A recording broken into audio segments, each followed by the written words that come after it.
What's up? How is everybody? Primal, always good to see you, buddy.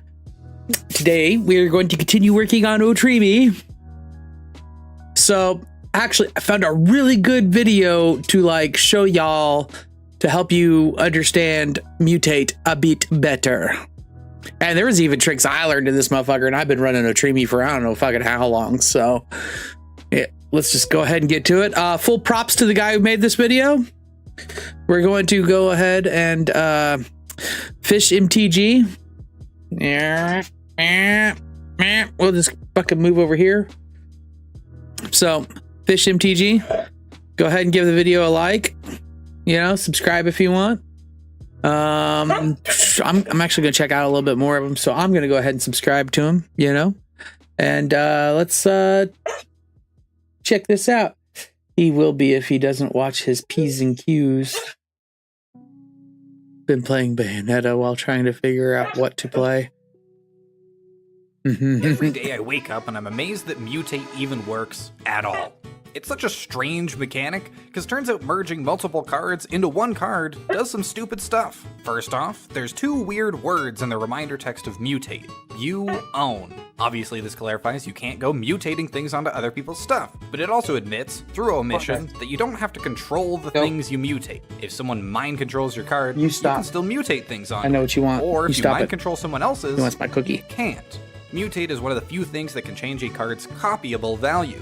A mutated stack has the copyable values of the top card, in addition to the abilities of the lower cards. Among the interesting copyable values you can change is legendary. By putting stuff on top of them, you can make legendary creatures unlegendary. And if you're worried about someone disrupting your Kiki combo with a meddling needle, you can slip around it because mutate changes the card's name too. Because you treat the whole stack as one object, each part of the stack is affected by things. That right there. I had no idea, or I didn't think about it. If I really did think about it, I'd know. But if you mutate at flash speed onto your mutate creature while someone's targeting it with something, it changes its name. Therefore, it is not the same fucking thing anymore. And it won't work. It fizzles the spell. That affect it at all. This is really obvious for things like removal, where the whole stack gets put into the graveyard or exile, but it also means if it gets hit with an Etrata, the whole stack gets a hit counter, meaning you could potentially be one hit by it. Everyone's favorite interaction is with Leadership Vacuum.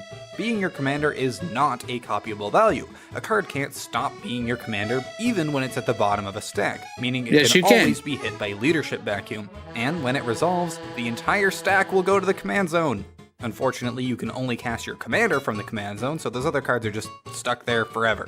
If the stack has an old growth troll in it, when it dies, each part of the stack will come back separately as a land enchantment. Tokens are fun. As long as the top card is a token, you can still populate it. Pop quiz. What do you think happens if a mutate stack has a flip card in it? What do you think happens if there's a transform card in it? This one is actually pretty simple. Cards that flip or transform do so, and the others stay put. The stack has the abilities of the flip sides, though if the top card of the stack is an Arreo, for example, it will no longer be a creature. It'll just be an enchantment, with a lot of words on it. In a similar vein, if a Theros God isn't the top card of your stack, and you lose Devotion, the top card won't be a creature, and it probably won't be an enchantment either. It'll just be a permanent, with no card types. One of the weirdest things you can do if you manage to make a Planeswalker into a creature, which can easily be done. So like, if I had a, Karametra, I think, right? That's the blue-green one that does all the manas and stuff. One of the weirdest probably won't be an enchantment. And I mutate onto it. And let's say I get board wiped with the exception of the Karametra, right? Then that Karametra is just a Karametra with a whole bunch of shit on it. And it's just a permanent. It's not even a fucking enchantment anymore. It's just a thing. It puts it in the space between fucking I'm something and I'm nothing at the same time. Either. It'll just be a permanent with no card types. One of the weirdest things you can actually you can mutate into a like your Final Fantasy sagas and shit like that. You can mutate onto those. The thing is, they stop being a saga if you put it over with, so they won't get the counters. You could proliferate the counters on it though. Creature, which can easily be done with Sarkhan, a sword, or this one specific Gideon. So if you mutate onto an enchantment creature trigger Constellation, no, it will not. And if it goes on top, that thing is no longer a enchantment, right? So,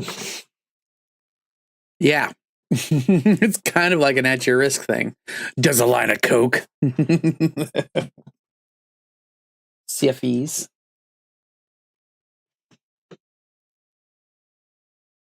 You can make the top card a creature with loyalty abilities. These will function as normal. Top. Oh, yeah, this is the Planeswalker one. One of the weirdest things you can do if you manage to make a Planeswalker into a creature, which can easily be done with Sarkhan, a sword, or this one specific Gideon, you can make the top card a creature with loyalty abilities. These will function as normal, but because it's not a Planeswalker, it won't die due to having 0 loyalty, and it can't be attacked directly during combat. All this complicated stuff, and yet still the thing I can't figure out is how you can't mutate onto humans.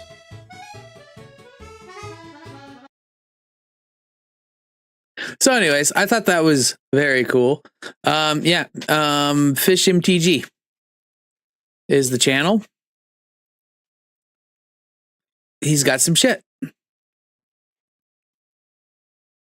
Last thing he did was like 4 months ago. So, take it at that.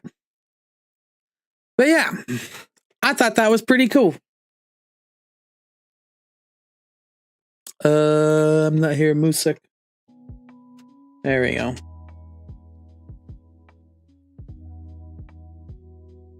We're here cooking with dumb shit tonight. Oh yeah. Oh yeah. Speaking of dumb shit, I found some dumb shit. They fixed the leak. Fuck yeah. Congratulations, man. So, I found something pretty interesting. All right, we'll get to it. So here's an idea. We're gonna put these stuff into considering. First thing, considering I don't have. I would have to buy one. I do have. I just don't have because they're all fucking slotted. Every single one of them is a spark double. Obviously, right? Spark double would be fucking amazing for the deck, right? But the first card I actually have right here, right, is a lovely little. If I can spell it right, is one of my favorite creature types of all time, Shaman. Bana Shaman. Bana Shaman's for 1 and a green, elf shaman, so you can mutate onto it. It's a 2/2. You pay a green and tap, discard a creature card, and you search your library for a creature card. Reveal it, put it into your hand, then shuffle. This is really good for the deck because Otrimi himself says whenever this creature deals combat damage to a player, return target creature card with mutate from your graveyard. So we discard a mutate card and we go find whatever creature we want in our deck, which is a plethora, and there's probably going to be even more. Figured Fama Shaman could be a very good thing. Yeah, what's your question? Awesome. You don't have to raise your hand or anything. Just ask.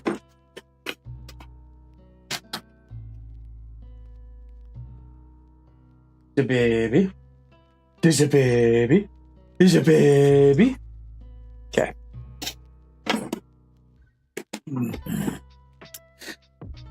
If I mutate a saga, do I have to sack it if I max out the lore counters on it? Ooh, let's ask Google. If I mutate a saga in MTG, do I have to sack it if lore counters reach max? No. If you mutate a saga enchantment creature, it stops being a saga, so it won't gain lore counters or get sacrificed at its final chapter. Instead, it becomes a creature that retains the saga chapter abilities, which will still trigger if counters are added, but it won't sacrifice itself because it's no longer a saga. And I can copy the mutate saga with Terra's ability. You sure can. And if you got like things that oh yeah, here, let's put it this way so you guys can actually see the AI overview with Google. So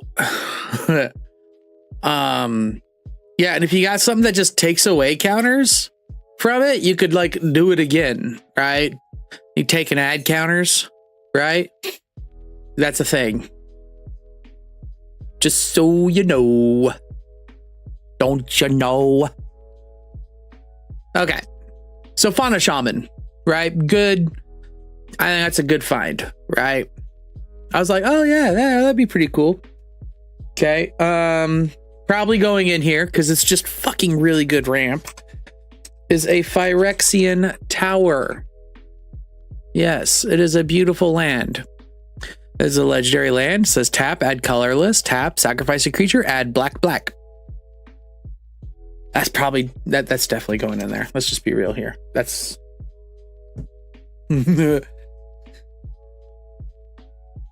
Okay, those are all getting put in the book when we're done. Okay.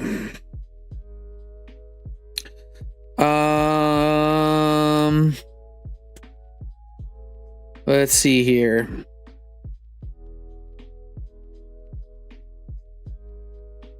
So here's some ones I was wanting to share with you guys that I thought were really fucking cool additions. It's amazing what you find when you're like fucking searching, when you're looking and thinking. So Varagoth, Blood Sky Sire.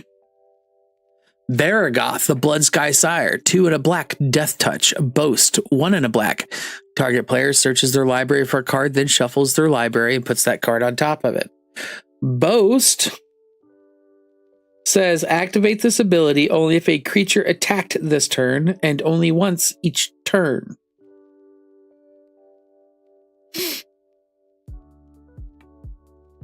So, mutate onto Otrimi. He's no longer a 2/3.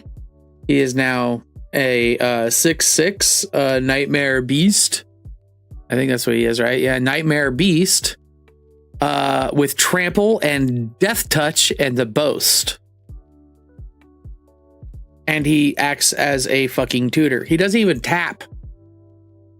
Like, he doesn't even tap. You just pay into the fucking ability. Why not? Am I right? Is that good? I think so. God, I don't like this at 100%. I like this more like there. We mutated Odin onto something that can't be blocked and just have instant kill players. There you go.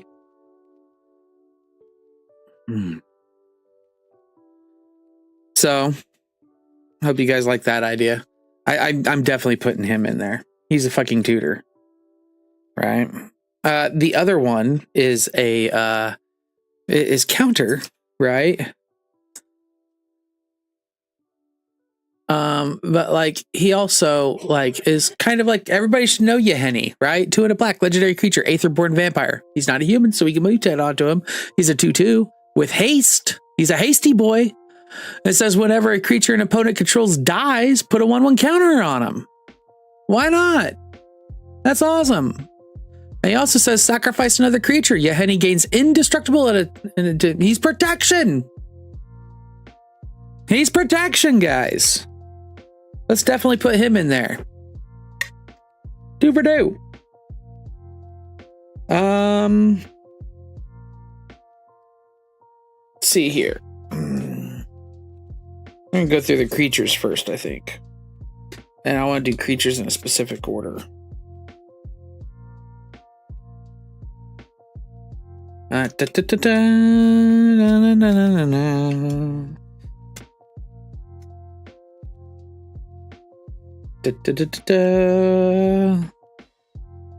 Lands. There's just lands I want to put in. I don't think I should have to show you guys lands, but you know, it's a thing. That's just pretty.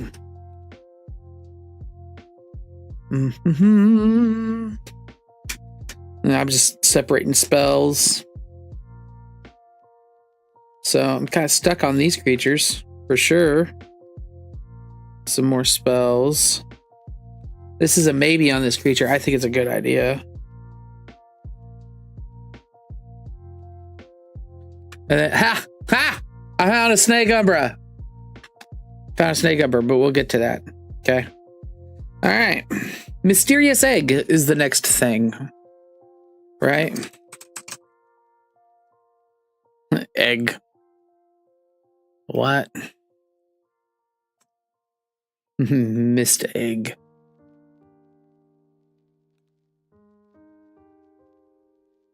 Mysterious egg. It's a 1-drop. And it says whenever this creature mutates, put a 1/1 counter on it. That's fair. It's a 0/2.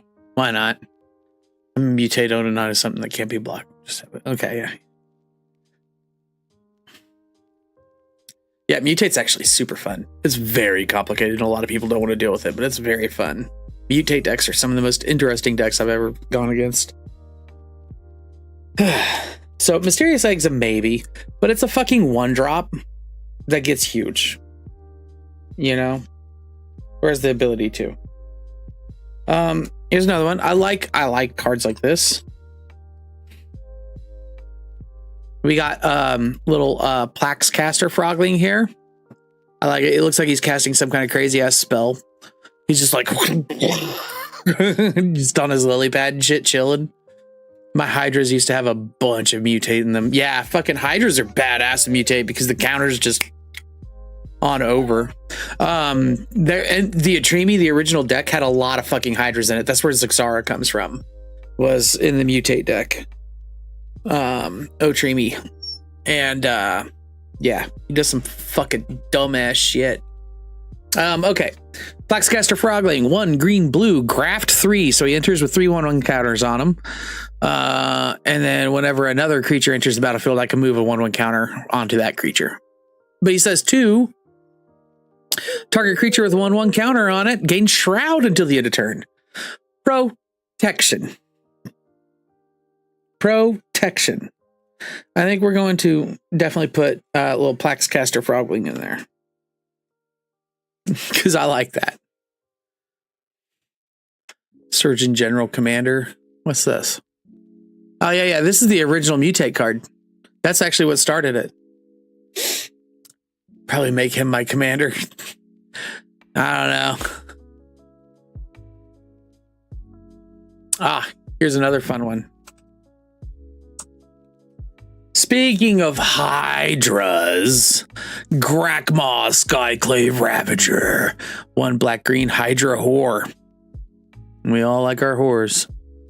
Legendary creature. Grakmaw Skyclave Ravager enters the battlefield with 3 1/1 counters on it. Whenever another creature you control dies, if it had a 1/1 counter on it, put a 1/1 counter on Grakmaw. When Grakmaw dies, create XX black and green Hydra creature token, where X is the number of 1/1 counters on Grakmaw. So he's like a little Ozolith too. He's pretty damn cool. Yeah. Yeah, I think Grakmaw is kind of a winner as well, since we're kind of going more of a counter and graveyard. Counter graveyard with some clonage is what we're doing. I want it to be slightly jank. I want to be able to take this to an LGS and be able to play it. And not everybody fucking get their fucking ass hurt. So, I don't know. It enters with 3 counters on him. Whenever another creature I control dies, if I had 1/1 counters, I put a 1/1 counter on Grakmaw, right? And then whenever Grakmaw dies, I create a fucking XX Hydra, where X is the number of counters that was on Grakmaw. So it's kind of like, just in case he dies, I got something else to like fucking just throw on him right away. Fucking diddy whores. I like it. I think it's cool. I was digging for shit. Here's another one. Lotleth Troll, green and black. Trample, zombie troll. Discard a creature card, put a 1/1 counter on Lotleth Troll. This is really cool. Fuck up, their bloodlines are weak. Discard a creature card, put a 1/1 counter on Lotleth Troll. That actually kind of goes with Atremi again, right? Because he can pull mutate creatures out of the graveyard. So we could just fucking drop like 5 mutate creatures in there, put 5 1/1 counters on them, right? Swing out, grab our fucking mutates back and do it again. right? And then it also says, pay a black, regenerate Lot Troll. So he protects himself as well. So he gets super huge, he protects himself, he can recur from the graveyard, he does all the stuff and things and stuff. I'm thinking for sure, because especially since he's a 2-drop. So the reason why we want to stay under 4 is because Otrimi is a mutate at 4, right? We want to stay at curve, right? And that's imperative we stay at curve. I don't mind having like 2 or 3 like 4-drops, maybe 1 5-drop to like mutate onto. But like definitely 1 through like 3 are the winners. You know what I mean? Hope that makes sense to peoples. Here's a perfect one. Especially with how this deck can ramp when it wants to ramp. Is Tireless Provisioner. Landfall, Elf Scout. So we could actually mutate onto this bitch. Right? The fuck was that? Says land, whenever a land you control enters the battlefield, create a food or a treasure token. So it actually allows us to ramp. Right? Or heal. Right? And it's a 3/2. I think that's a winner. That's definitely going in. You can't beat fucking ramp.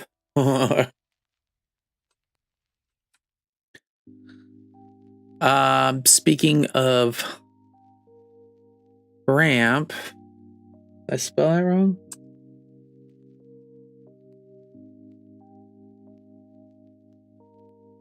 This one for sure. And then, of course, this guy.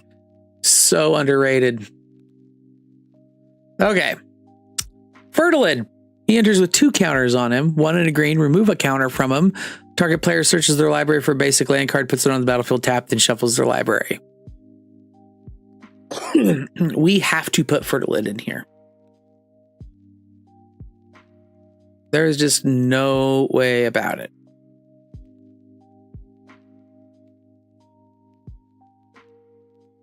So we need to put Fertilid.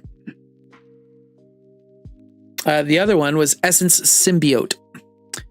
He's 1 in a green, and he doesn't have to be necessarily mutated onto. He just says whenever a creature you control mutates, put a +1/+1 counter on that motherfucker and gain 2 life. I don't want every time I fucking put infect in this motherfucker, dude, it's instantly targeted and I die. Like that fucking turn. That fucking turn. They're like, oh yeah, I have fun. Nope, fucking kill him. And then literally fucking heal hit me. And by the time it gets to my turn, I'm fucked. Like I'm dead. Yeah, like nah. No infect. I'd rather slowly kill somebody with commander damage or just fucking come out of nowhere with it. You know, or have something so goddamn big, they're like, yeah, no, that's not gonna work.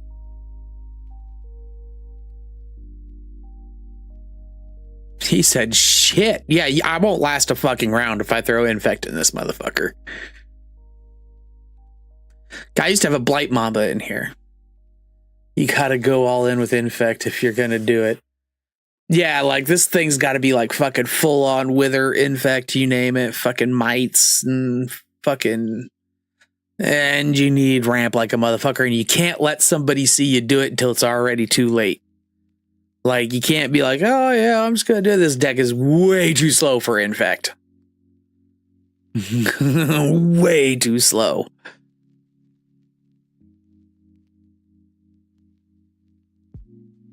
All right, so this is one of my favorite cards of all time. What's the most dangerous creature on the board? A 1/1 flying death touch. Platinum Angel, and use it on mutate. Nope, Platinum Angel costs too much. That's so fucking slow. Awesome. Do you ever do anything before turn 9? I swear to God.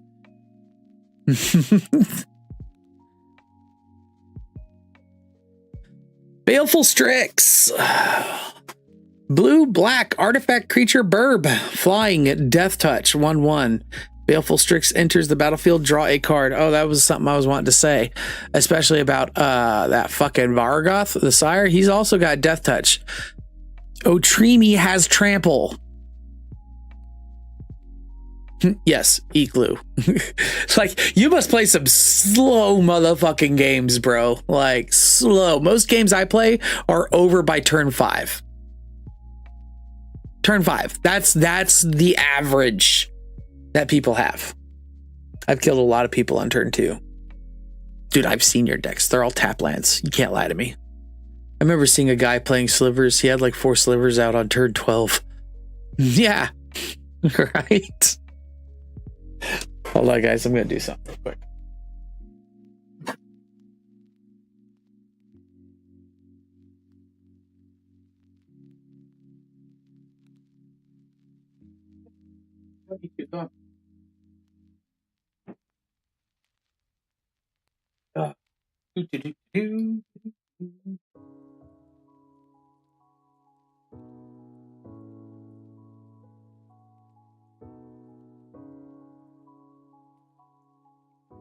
Yeah, I need to fix that.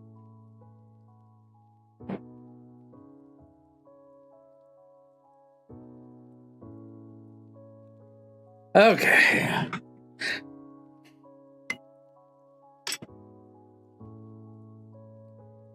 I'm not like, okay, buddy. I just stood there like, what the fuck are you doing, right? It was with a deck that I lost. It's somewhere, but it could just kill turn 2 people. Like, okay.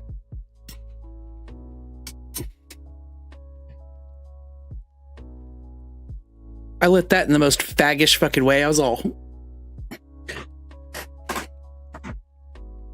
Yes, my generation says faggot. We also say fucking retard. Get over it.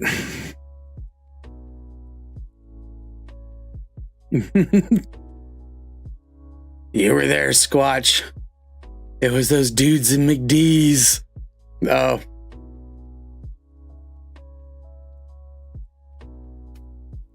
That's fine. I'm going to save that quote. It's just going to be a random ass quote from Primal. You were there, Squatch. It was those dudes in McD's. No fucking relevance at all. That gets quoted like months from now. We're going to be like, what the fuck was that about? Squatch was in McD's a lot. He's more of a Leroy Jenkins kind of guy. I am. We all know you're talking about me on that one. So definitely want to put Baleful Strix in here. Anything with Death Touch is a win because of the trample. If you guys don't know, the interaction between Death Touch and trample is that you only have to do 1 damage to whatever creature, and then the rest will trample through, right? So with Treemy, since he's a 6/6 with trample, he'll have flying and Death Touch on this, right? Is that he will do 1 of his 6 damage to the creature, and then the 5 rest to the fucking person, right? So maximize your damage. It gets through. And I don't know if he has to do combat damage to a player or just... Yeah, he has to do combat damage to a player. So for his thing to go off. So that's usually really good. That is one of my favorite combos. Death Touch Trample. Yeah, dude. The only way it's better is First Strike.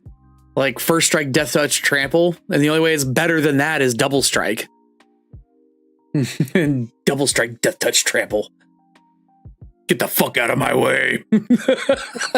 That's what that says. Get the fuck out of my way.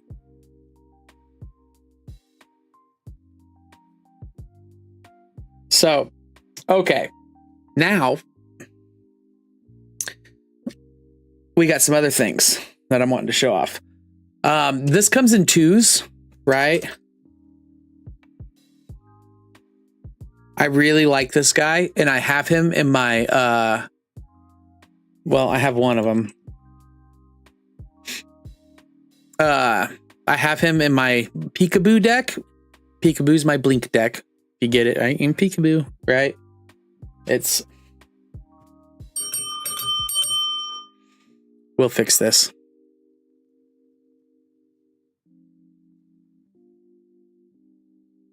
You make sure all dogs are in here and close the door.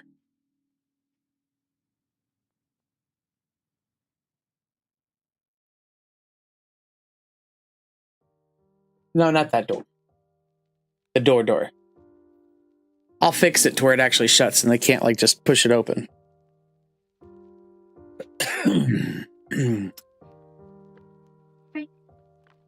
Fuck that deck. Oh, Peekaboo? Yeah, Peekaboo's my turn 2 deck awesome, and it does it on the reg. Like, it is fucking nasty. It is one of the few decks that actually, like, really go toe-to-toe with primals, like Peekaboo deck, his Amanatu deck. Shane's fucking play the bottom card deck that he has. Like, that motherfucker doesn't even stand a chance with it, and I don't think I've ever seen him go longer in turn 3. I really love equipment and steel cards. We're getting to it.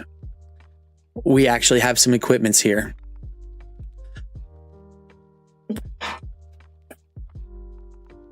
So, okay. Ukima, Stalking Shadow, 1, blue, black, legendary creature, whale wolf. I don't know why, but as a whale wolf, that motherfucker looks cool as fuck. I actually love the art on this card. He says, partner with Kaiser the Ruthless Stalker. Right? We all know what partner does, right? Ukima Stalking Shadow cannot be blocked. So this means I'm always getting my commander damage in. Always. And he does have a certain level of protection with him. He says when he leaves the battlefield, and this is why he's in Peekaboo. He says when he leaves the battlefield, you do X damage to target player and you gain X life, where X is his power. And Peekaboo, I can infinitely blink him like fucking hella fast and just fucking murder the table. Right?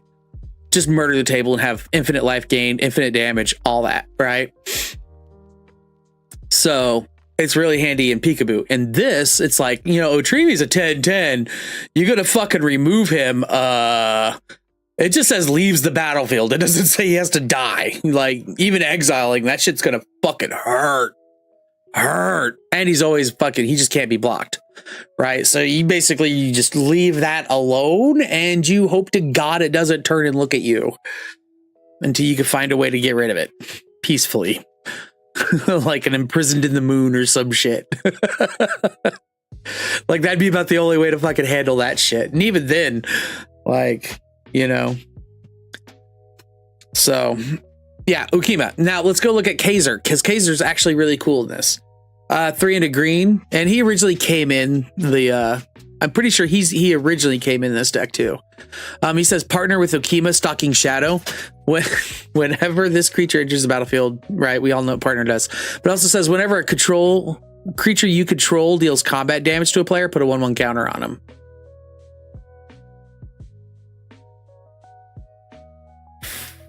Yeah, basically, like, you gotta fucking transform it into something. Right? Like, you can't exile it. You have to actually turning it into something without abilities. Like, you gotta split second it and then exile it or something. Or split second, what is it? Sudden spoiling and then exile it. You know, you gotta do something like that to fucking not have that shit hit. I've had that motherfucker hit somebody for 12 and kill them. They're like, what the fuck? I'm like, it says when it leaves. He's like, oh, I thought it said when it dies. I'm like, nah, it left. You dead.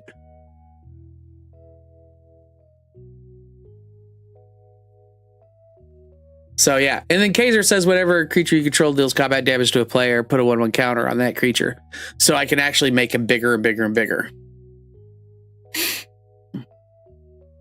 Or just turn it around and get it tapped so it can't do anything. Until I decide to fucking sack it and actually fucking hurt somebody because I can't fucking do anything with it. There is that. That won't work in Peekaboo. Yeah, that definitely does not work in Peekaboo. Jesus Christ. Oh, she fucking opened the goddamn door all the way up.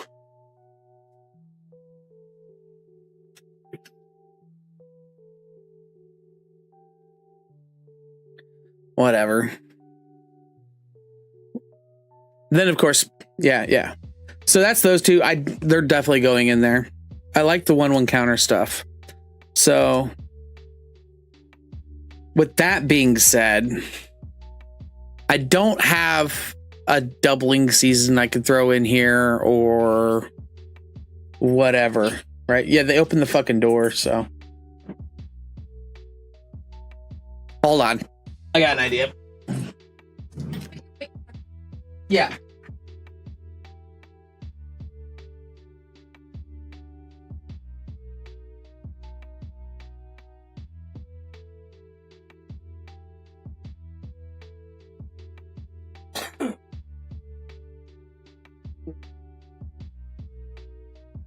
There we go. Doggos were doggoing. Steals it. Yeah, you can steal it.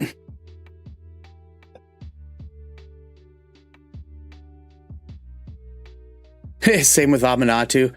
It's made to where you have to go a very specific route to get rid of stuff for good. Yes, you do. You don't get to keep my stuffs. Yeah, Amanatu says you can blink a thing that you own. Whether you have it or not, I'm blinking it back. That's why Wishclaw Talisman is so fucking good for that deck. If you don't know what Wishclaw Talisman is, Wishclaw Talisman is right here. 1 and a black. This artifact enters with 3 wish counters on it. I like how it's a monkey paw. Tap, pay 1, tap, remove a wish counter from this artifact, search your library for a card. Put it into your hand, then shuffle. An opponent gains control of this artifact. Activate only during your turn. He said, oh, it's in there. Yeah, that is a fucking remarkable fucking card. Second I saw that, I was like, oh, that's going in peekaboo. I was like, that's awesome. Because I was doing the same with Perplexing Chimera, right? Like, I'd fucking have Perplexing Chimera out there, and fucking someone would go to cast something, I'd be like, nope, mine. And then I'd blink him back. And people are like, what the fuck? Yeah, fucking Amanatu's so rude, dude. She's like by far my strongest deck. I don't even fucking play her anymore because it's just not fucking fair.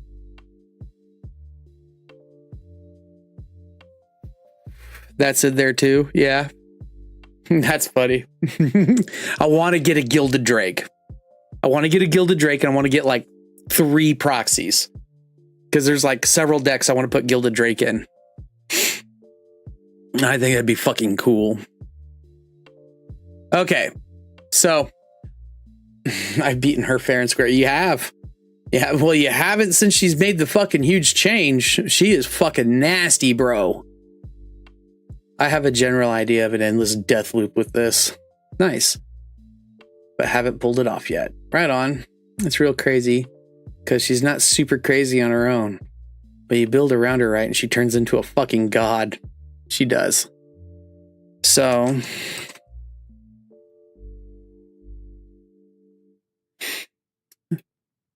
there's a card that came out a while ago. That's really cool. A long time ago. I got him in Atraxa. But it's Corpse Jack Menace. 2, black, green. If 1 or more counters would be placed on a creature you control, twice that many 1/1 counters are placed on it instead.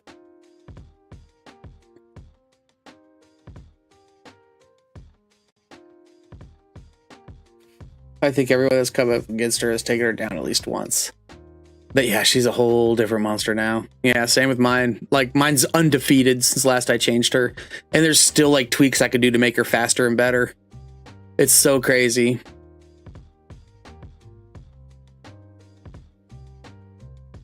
Hell yeah, dude. Ever since Teferi's Protection came out and, like, the art, and it shows, like, that little girl on it, I'm all like, dude, that's fucking seriously Amanatu. And, like, she got, like, lost in the phasing out. And, like, since she grew up in the fucking... in between, like Ashiok or whatever. And that's another thing. I think Ashiok's fucking Amanatu as well. Just like the adult version of her. Right? And like since fucking Amanatu like fucking grew up in the fucking, you know, in between like that and shit, that's why she's got the powers like she does. Same with Ashiok. Like she's just like all about the exile. Hey, that card ruined Squatch's life for a few years. I'm sure it did. So yeah, Corpse Jack Menace, also known as Toothy Pussy. Just saying. That is a very mean looking vagina. Monster. So definitely thinking about him. So I have this pile of fucking crazy ass fucking cards. There's like a whole fuck ton of them here. Well, yeah. All right. So now we got a separate pile here. This I think should definitely go in there. Just because it's so handy and does so much good shit. Is Snake Umbra. 2 and a green. Enchant creature has +1/+1, and has whenever this creature deals damage to an opponent, you may draw a card. And it has totem armor. So it's protection, because totem armor says if the creature be destroyed or whatever, remove the totem armor, right? But it also grows him, and you draw.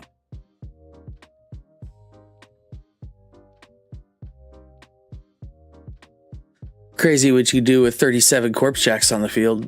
What the fuck? That's fucking awesome.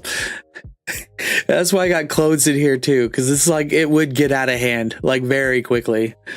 And you could actually mutate onto Corpse Jack Menace. I'm thinking he's going to be like one of the few that are like fucking way up there. You know what I mean? All right, so now we have this. I love these spells. I'm notorious for using these spells to actually win games.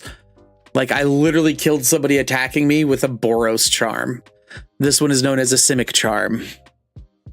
He's just good stuffs. He is. So Simic charm is a green and a blue, and it does all the things this deck wants to do, right? And we're gonna fucking switch the printing on that so everything's like separated. There we go. Choose one. Target creature gets +3. Press 3 into the end of turn, which is great. I've attacked you with Otrimi twice. He gets through. That's 12 damage on you. I give him +3/+3 to the end of turn. That's 21 commander damage if he hits you again and you're dead. Right? Permanents you control gain hexproof until end of turn. It's protection. I'm going to protect my fucking creature because it's Voltron. You have to protect your creature. Right? And then also another one, return target creature to its owner's hand. If I have multiple copies of Otrimi out there, I'm probably running out of mutate abilities. I could return the original Otrimi back to my hand, and I'll get back all those mutates back, and I can start mutating onto the one of the tokens or like the copies, like, you know, of whatever, right? So like we have Sakashima in here. I could start fucking, you know, going on to Sakashima or whatever, or whatever fucking, you know, Spawn Writhe, Scoot Swarm, I don't know. Whoever made a copy, right? Some of these are going to be taken out like really quickly, so we'll see what's left, right? Echoing Equation.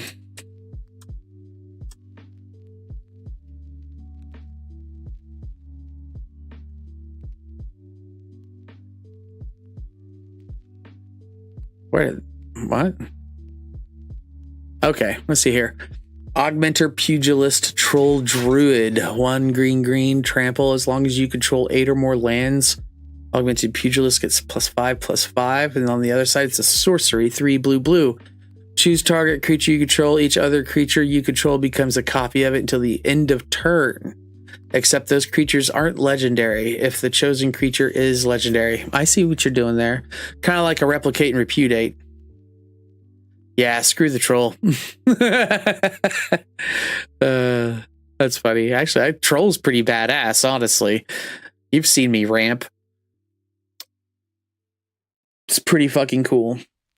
All right, so looks like we're putting in a lot of counters in this. So, you know, you can't have a lot of counters without having a Simic Ascendancy in the deck, right? Green, blue, you know, enchantment. 1 green, blue, put a 1/1 counter on target creature you control. Whenever you have 1 or more counters put on a creature you control, put that many growth counters on Simic Ascendancy. And at the beginning of your upkeep, if Simic Ascendancy has 20 or more growth counters on it, you win the game. Plain and simple. Nice little win con there. Yeah, mutating a Jumbo Cactuar is a thing that could be done. Simple. Haro. Just good ramp. Just damn good ramp. Instant speed ramp. You can do amazing things with instant speed ramp.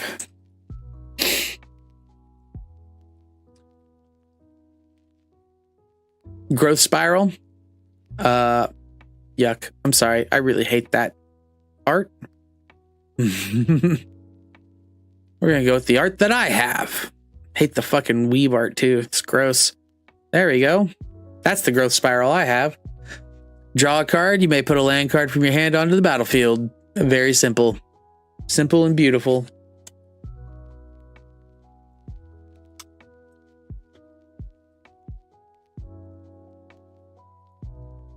Hunter's Insight. He said, fuck you.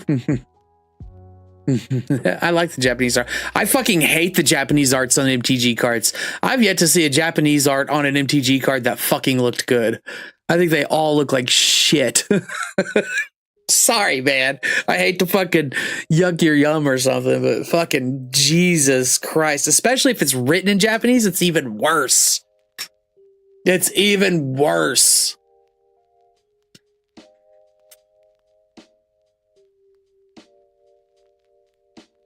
I have a collective voyage that's in Japanese that I don't fucking use because I fucking don't like it that much. Like, I know what collective voyage is, and I still don't fucking use it. So there's that. And I don't get them.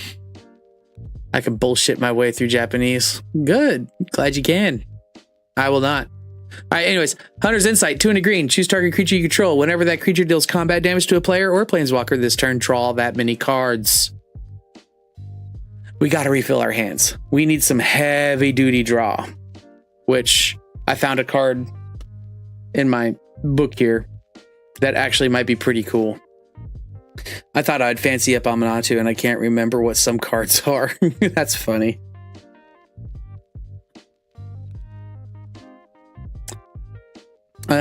Same as Glow Spiral, we have a little Explorer. You know, 1 and a green. It's not the Explorer we got.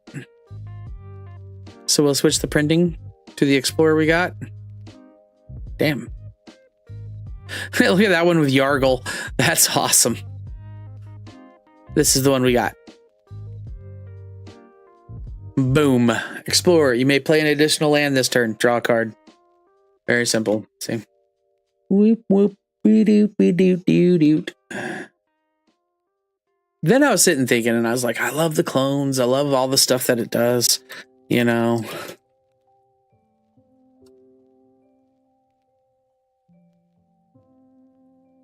And then I thought, equipment. Awesome likes equipment. I also like equipment. As long as it's cool equipment, like Blade of Selves. Pay 2. Equipped creature has Myriad. Equip 4. How about that one? Awesome for equipment.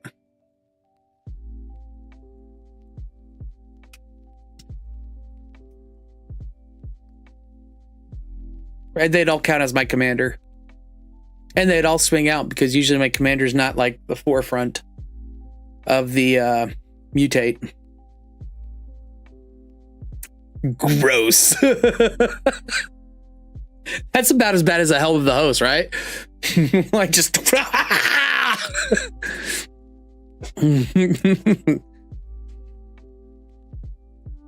okay.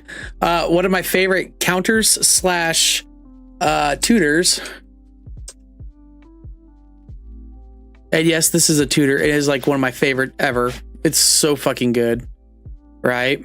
Is Perplex. 1 blue, black. Counter target spell unless its controller discards their hand. Most people will be like, that's going in the fucking graveyard. I don't need to cast it that bad. Most people. But it also depends on if they have like a hand or not. Right? But then it's also transmute 1 blue, black. And you go find a 3-drop in your deck. Right? So Perplex is badass. Now, we were talking about all of the counters we're getting and stuff. And so we can't have a counter deck without the Ozolith. 1. Whenever a creature you control leaves the battlefield, if it had counters on it, put those counters on the Ozolith. At the beginning of combat on your turn, if the Ozolith had counters on it, you may remove all counters from the Ozolith onto a target creature. As a twist, so does life all around it.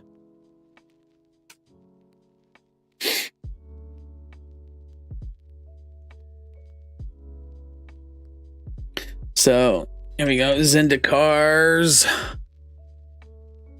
This is more draw and ramp all in one card. Zyndakar's Resurgent, 5 green. Whenever you tap a land for mana, add 1 mana to your mana pool of any type that land produced. You need a lot of fucking mana to pilot this deck. And whenever you cast a creature spell, draw a card. It is always nice having, your draw cards. You can't use creature ETB draw cards. So like Guardian Project does not work. You have to have cast creature spell, because even casting your mutates still counts as casting a creature spell. Right? But it does not enter the battlefield. So Zendikar Resurgence works. Beast Whisperer works. That's another one. I could probably put Beast Whisperer in here as well because he's an elf. There's other things. But yeah, but this is also ramp at the same time. I was thinking about that. And it's an enchantment. Enchantments are a motherfucker to get rid of.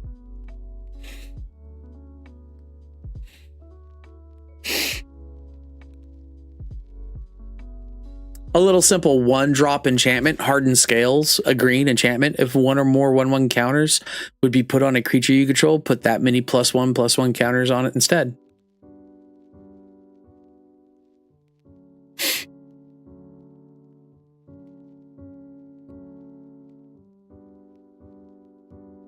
If 1 or more 1/1 counters would be put on a creature you control, that many +1 +1/+1 counters are put on instead.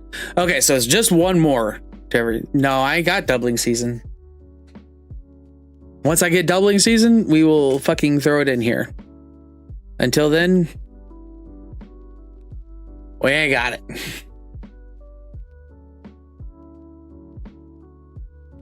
Okay, should I do... We'll do this sorcery next. I don't really like sorceries at all, but I've always wanted to use this one. I think it'd be really fucking funny in this one. It's a little card called Drain Power. For blue.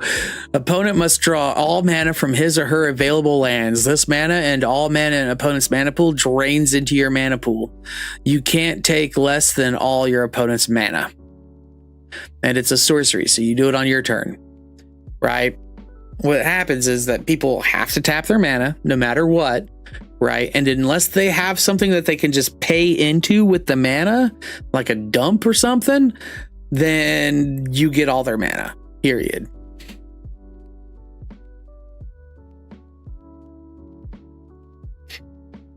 Oh, shit, I need that. Yeah, the only thing shitty about this is it's a fucking white border. Boom. I don't know. It's kind of a Jake card. I want to use it. I want to see like if it does any good. Like, you know what I mean? Pretty sure you can make that flash. Probably could. I mean, I have a Tidal Barracuda in here. I'll suffer Whitney for that. I'll suffer Whitey for that. I know, right? Like, that's what I was thinking. I was like, oh shit, that's fucking, I've always wanted to use that in a deck and I just never could find the deck to put it in. So it's just be funny. So let's see here. Equipment. Creature. Oh, we didn't get done with our creatures. Equipment, and equipment. So let's do the creature. So yeah, we did say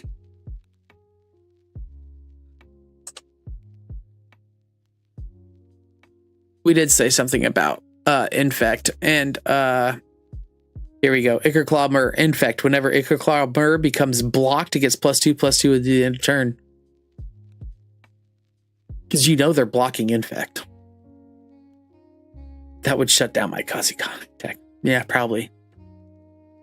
I was thinking Ichorclaw or Blight Mamba again.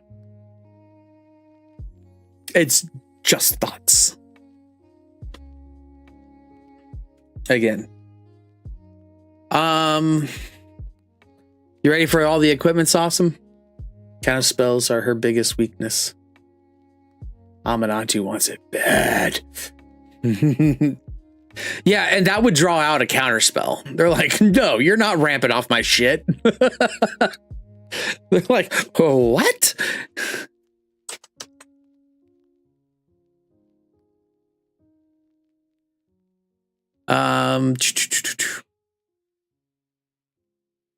So here we go. Explorer Scope, Artifact Equipment 1. Whenever a equipped creature attacks, look at the top card of your library. If it's a land card, you may put it onto the battlefield tapped. Equip 1. Why not? I could take out a ramp card for this. 90% of the nasty in that deck is counterspell bait. Dude, I was playing Witcher Pigeon the other day. If fucking somebody was like, I'm countering that because I know it's part of your shit. And they were countering stuff like fucking Kiora's like follower or whatever, the tappy untappy creatures. And I'm like, dude, there's like 6-7 more creatures in here. I hope you got 6-7 more counters because them motherfuckers are coming. And then they were trying to do it with my fucking enchant lands and shit. I'm like, God damn. Nah, not bad. I like gold pick more. I don't have a gold pick.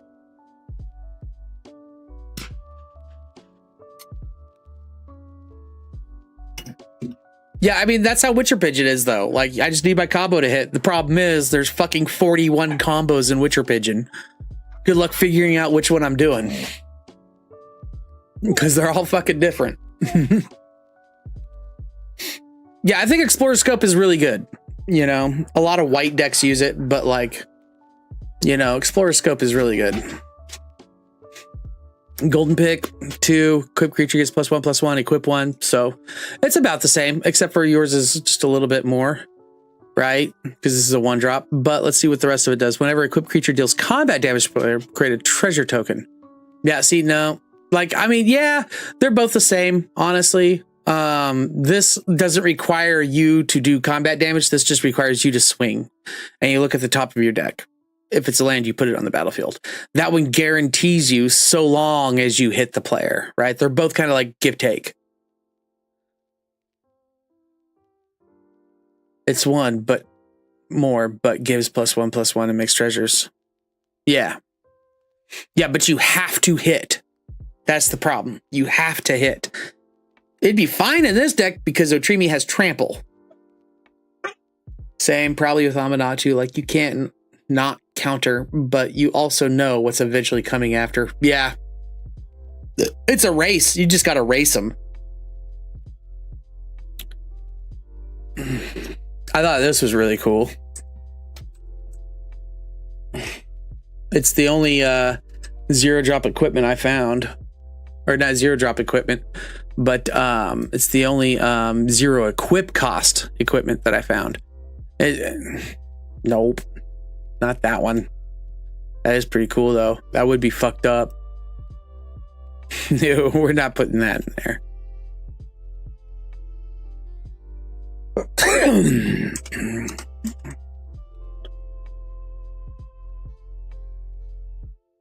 So this is Grafted War Gear 3 Artifact Equipment. Equipped creature gets +3/+2, and whenever Grafted War Gear becomes unattached from a permanent, sacrifice that permanent, but it's equipped 0. Imagine having that with Okima on the bottom. And you're just fucking, you swing at somebody, and you look over, and that motherfucker's got like 15 life, and you just, you swung with like a fucking 18/18 Otrimi, because he's got all the fucking counters on him, and you're just all like, unequip, you lose. I don't know. Hypothetical situations that'll probably never happen, but still pretty cool combinations. I like that it's a 0 equip. You drop it for fucking 3 and you can fucking equip it. Right then and there.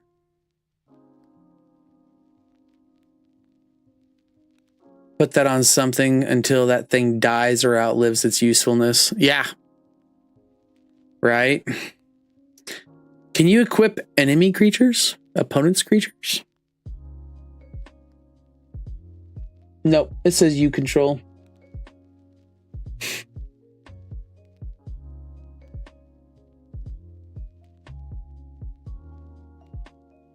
But if you take something of theirs and then equip it onto it and then fucking let them have it back, then you can fucking equip it back to something on your side. You can unequip from creatures that aren't yours.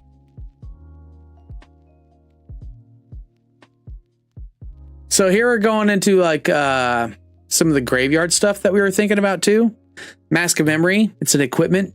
2-drop artifact equipment. Whenever equipped creature deals combat damage to a player, you may draw 2 cards. If you do, discard a card. I'm fine with mutates going into the graveyard. So it just seems like a good way to rifle through the deck a little bit, which I found a fucking creature we will get to after this that actually sounds really fucking cool with this. This equipment I have a question on, but I have a whole bunch of them. It's called Mirror Shield. 2-drop artifact equipment. Equip 2. Equipped creature has +0/+2 and has hexproof. And whenever a creature with death touch blocks or becomes blocked by this creature, destroy that creature. So when it says or becomes blocked by this creature, whenever a creature with death touch blocks or becomes blocked by this creature, destroy that creature. So does that go off before all damage? Or is can be though? Okay. So I'm wondering, this prevents death touch from hitting Otrimi. It's just all like, oh, you're my boy, bro. Get out. It's essentially putting double strike on him. Is what I'm getting at with this. That triggers before damage. Fuck yes. How fucking cool is that?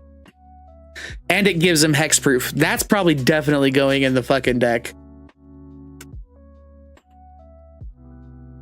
I like that. I like that a lot.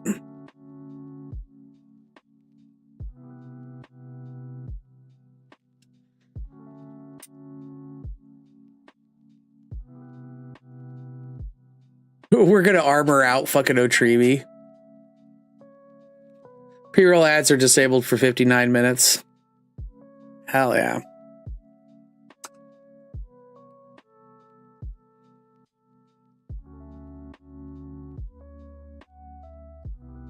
Found this little gem too. Rogue's Gloves 2 with Equip 2 equipment. Whenever equipped creature deals combat damage to a player, you may draw a card. Honestly, it's kind of worth it. Genji Gloves would be nasty in this deck. Link it. That's just really simple. You do combat damage, you draw a card. I fucking love that mechanic. I just wish it wasn't fucking Equip 2. It should honestly be like a 1-drop with Equip 2 or Equip 1 on a 2-drop. Like, so you're just like spending only 3 mana total, you know? Whenever equipped creature has double strike. Whenever equipped creature attacks, if it's the first combat phase of this turn, untap it. After this phase, there's an additional combat phase. So yeah, that would be pretty cool.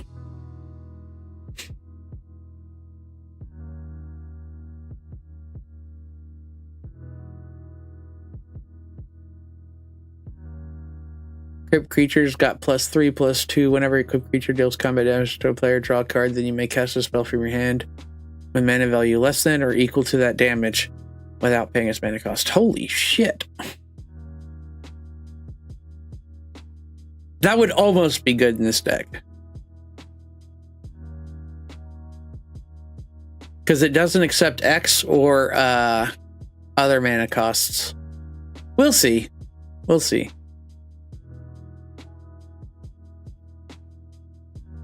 Because I definitely don't mind doing this. And it could be any spell. Fuck yeah.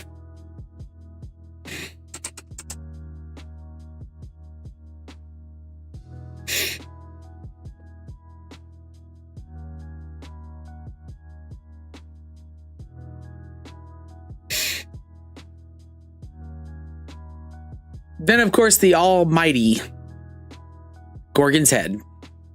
1-drop with Equip 2 equipment. Equipped creature has Death Touch. Just because it is imperative that we get Death Touch on Otrimi. Now, there are some creatures I found. Also, what do you guys think about that fucking demon that boasts for tutoring in this deck? That's pretty fucking sweet, isn't it? So this kind of goes against my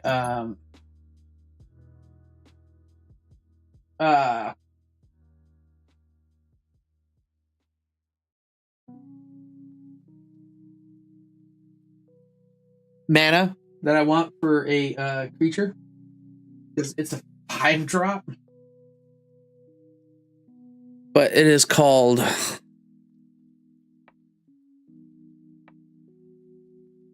Once I get it.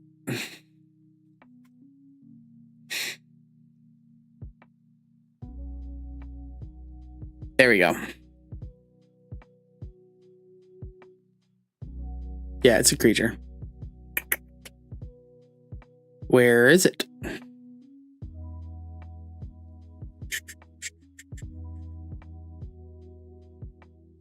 Oh, it's all the way at the bottom because it's fucking so expensive to drop. Body of Knowledge, 3 blue creature avatar, so we can mutate onto it. Body of Knowledge's power and toughness are each equal to the number of cards in your hand. You have no maximum hand size, and whenever Body of Knowledge is dealt damage, draw that many cards.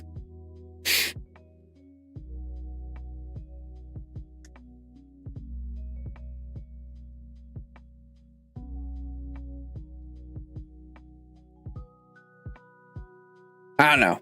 He sounded really fucking cool.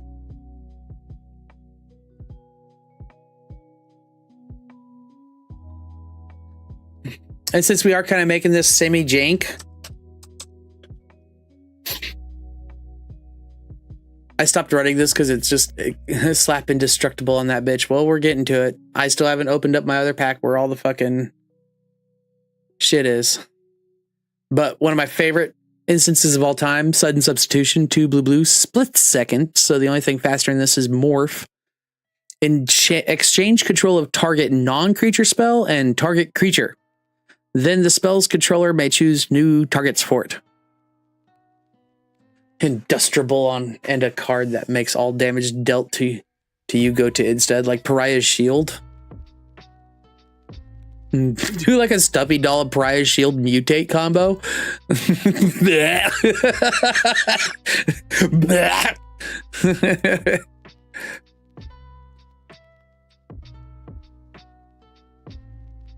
See if I can spell pariah. Oh shit, I was on it.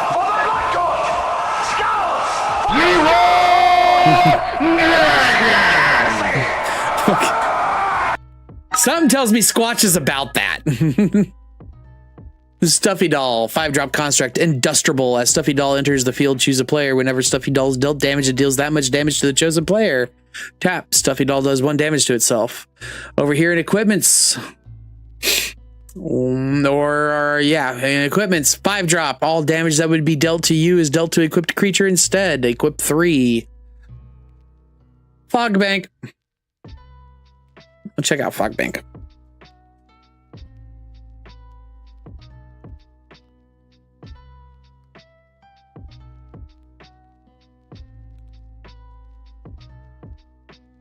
It sounds... What is it?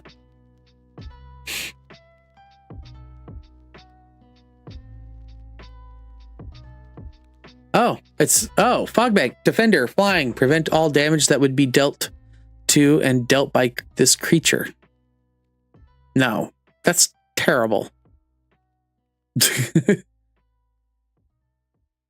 Damage can't be prevented. 2-drop creature. Yeah, no. I want to be able to swing, dude. It's a Voltron deck. It literally says on it, prevent all combat damage that would be dealt to and dealt by this creature. I tormented Squatch a lot with that too. I'll 2-drop Madengus on you for 20s double strike.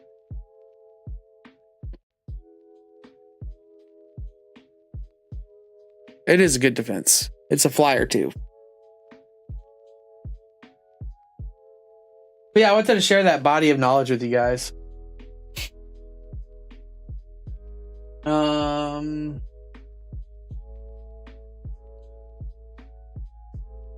With me? Okay. This is one. So I already have one of the guys in here.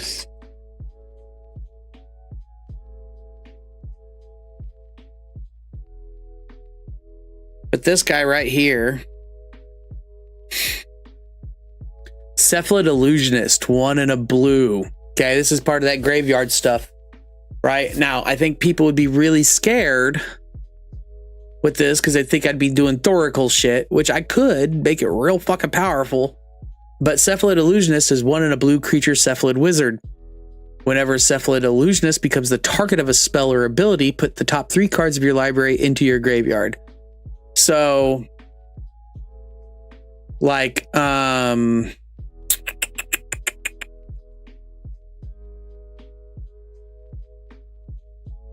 if I had like Lightning Greaves, right? I think Lightning Greaves attaches for 0. Right?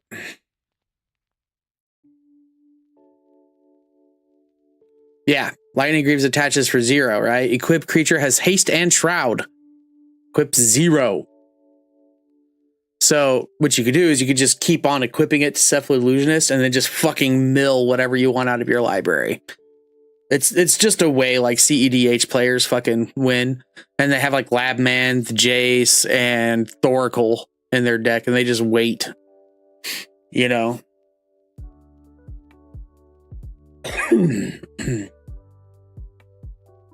But this will help me keep filling up my graveyard with cards, right? Because it will be a target of a spell a lot when it comes mutate. I just fucking drop fucking cards in there. He's a thought.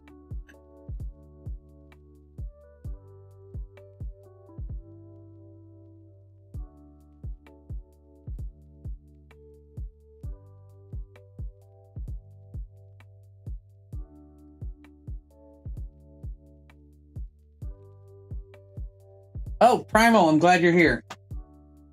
There was a card I was wanting to show you that you might want to put in Amanatu. I'll just bring him up on screen so you can see him.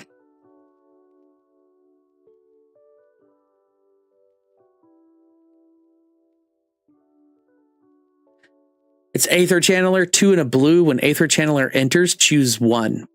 Create a 1/1 white bird creature token with flying. Return another target non-land permanent to its owner's hand, or draw a card. Ugh, Carmenatitos.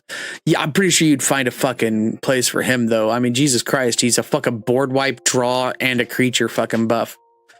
Like, you infinitely blink him, you can have an entire board state, remove everybody's fucking boards, and draw as many cards as you need to fucking counter whatever that they need to do.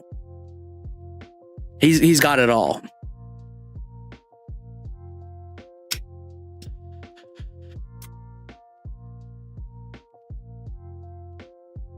I just wanted to show you that. Aether Channeler.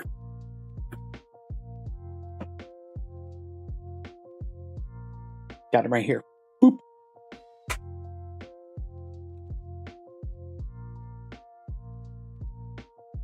If I'm Infinity Flicker, I won't need that anymore. Well, you might need it as part of your Infinity Flicker, though. That's what I'm saying. It allows you to draw your entire deck if you need to, right? That's what he allows you to do. And he also allows you to fucking board wipe the entire fucking thing, right? So instead of having to go find your Altar of the Rood or your Okima or your Corpse Channeler or whatever that you got in there, or your Gaunty or whatever, he allows you to get it while you're in Infinity Flicker to then go use it. See what I'm saying?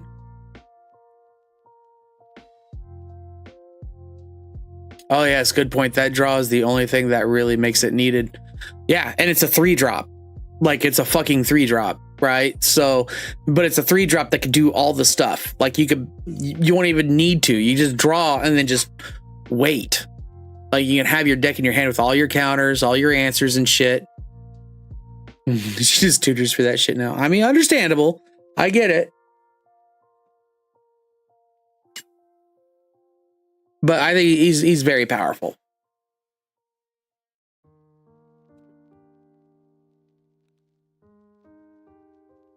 Oh.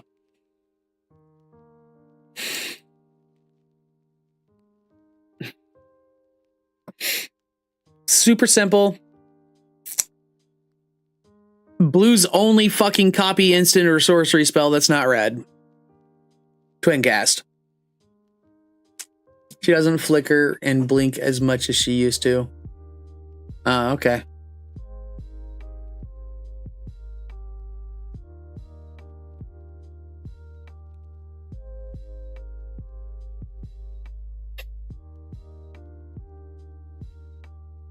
Yeah, so Twincast. We have options. So now let's go to our... Oh, yeah. I found something.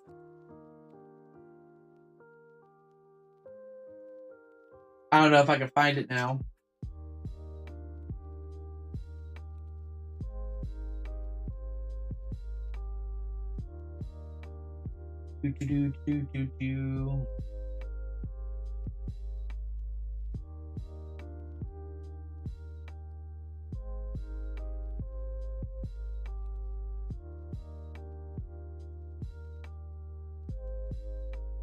Here it is.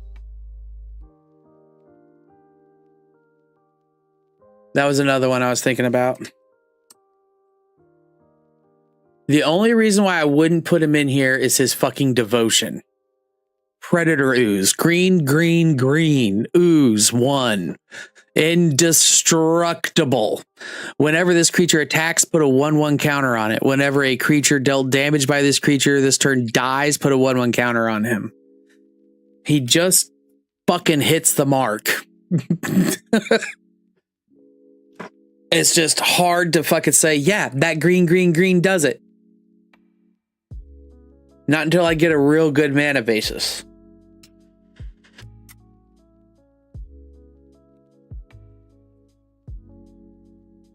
It's just the Infiniflicker now, which is just a 3-card combo, but I need to draw engine to fully secure the win. Yeah, exactly. So he's fucking perfect. Aether Channeler. Blue. We're cheated out. Yeah, but if I'm cheating stuff out, it's usually through Auspicious Sterix, which is a beautiful card. He does all kinds of cheating out. He's really cool about that.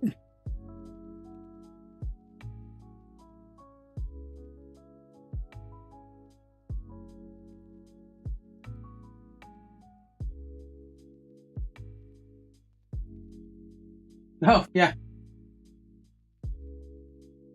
My ugly ass collective voyage that I have. Looks like there's fucking barcode on that motherfucker.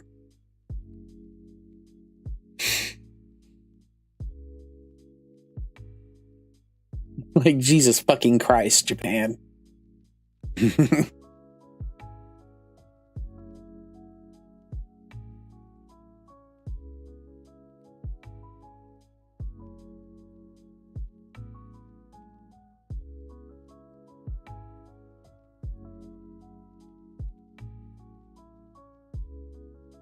Do.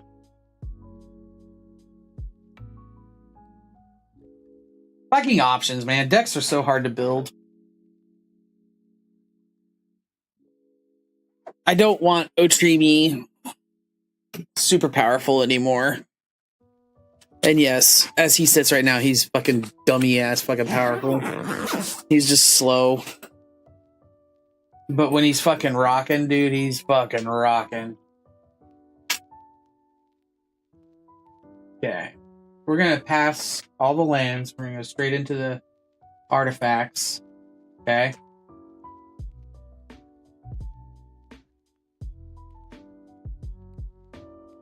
So something that we could put in here is a walking ballista, right?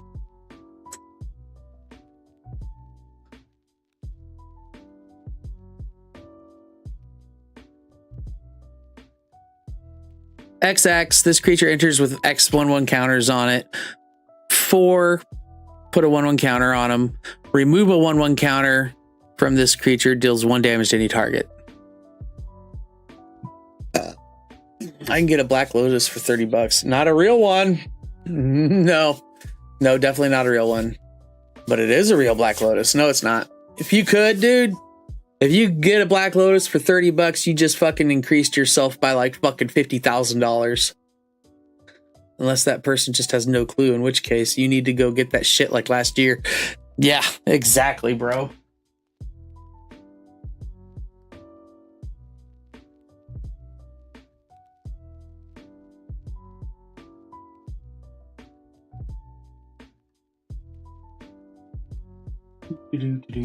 Oh, As for other sorceries, sorry, I wasn't thinking about this, but what's the there you go.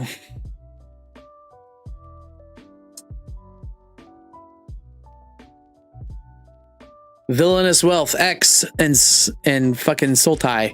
Target opponent exiles the top X cards of his library, where you may cast any number of non-land cards with converted mana cost X or less from among them without paying their mana cost. Gold buys death. Death earns gold.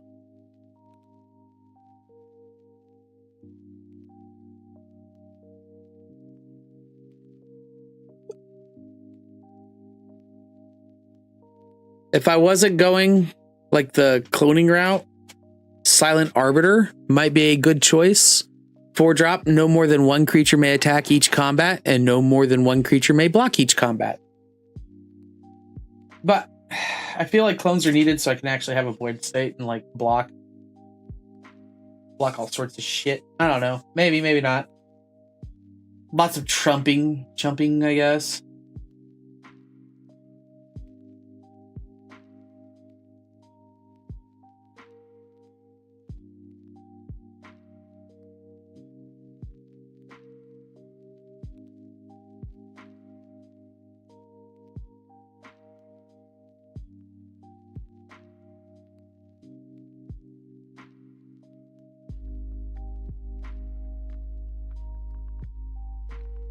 Where is my equipment?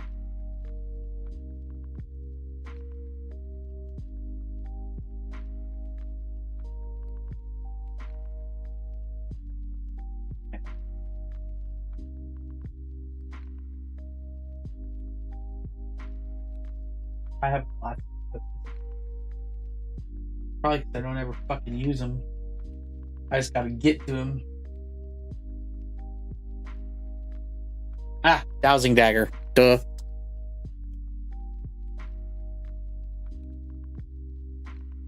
Dowsing Dagger. Pay 2, equip 2. When Dowsing Dagger enters the battlefield, target opponent creates 2/0/2 planet creature tokens with Defender. Equipped creature gets +2/+1. Whenever equipped creature deals combat damage to a player, you may transform Dowsing Dagger. Dowsing Dagger transforms into the Lost Veil. Tap, add 3 mana of any one color to your mana pool. I'm gonna close the door now. I'm getting real chilly up in this bitch.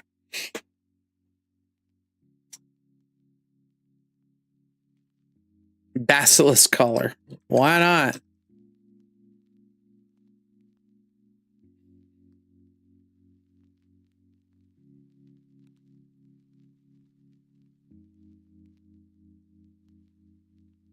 Basilisk Collar. 1. Equipment.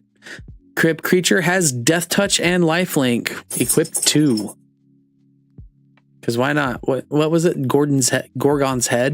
So instead of Gorgon's Head, we put in Basilisk Collar. I think that's probably honestly the thing, right? Or just have both. Who knows? Because it's literally the same costs. 1 drop with Equip 2, 1 drop with Equip 2, and we get Lifelink as well. Nah, knock off Wannabe Lotus.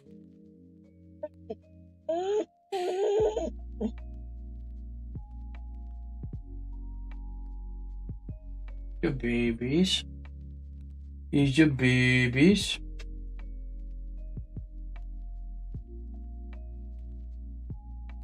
You want out? Okay, hold on. Hold on. Calm down. Let's go.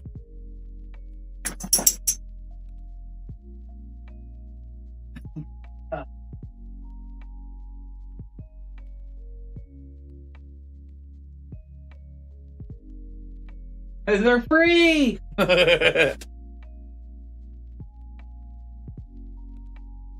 Oh, let's see here.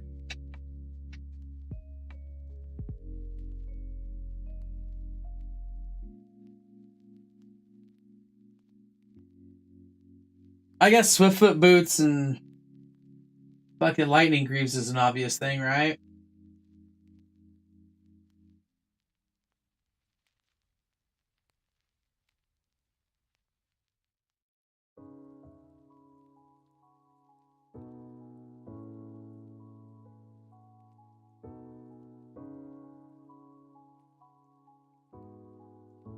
Mutate a triggered or an activated ability?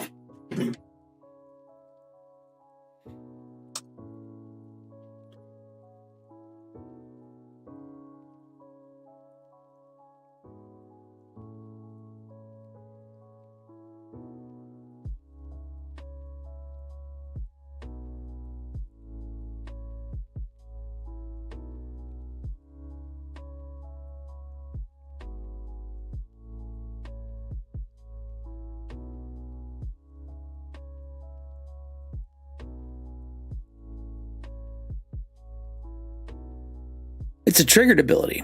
Okay.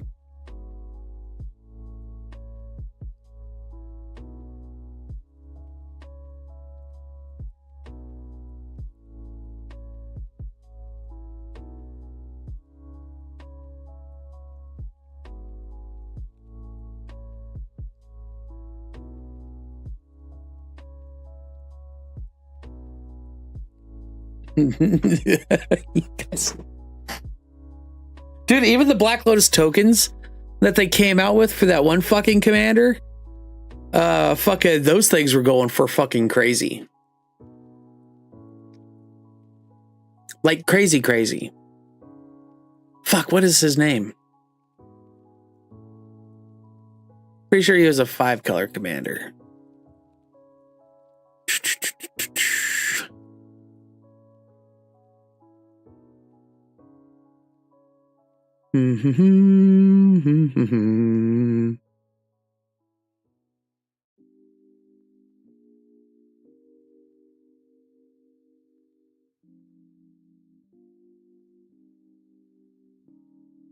Is this it? Yeah.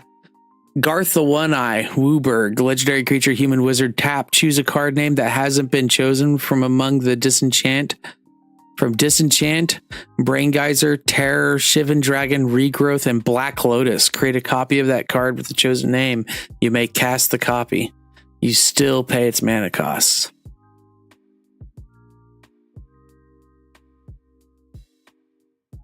Ninja Blades. Job select. Equipped creature gets +1/+1 and is a ninja in addition to its other types, and has whenever this creature deals combat damage to a player, draw a card, then discard a card. That player loses life equal to the discard card's mana value. That's okay.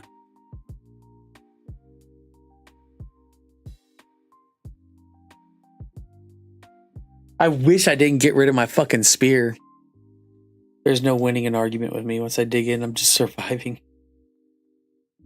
I will argue with the sky about how it's purple if I'm feeling froggy enough. The sky is purple.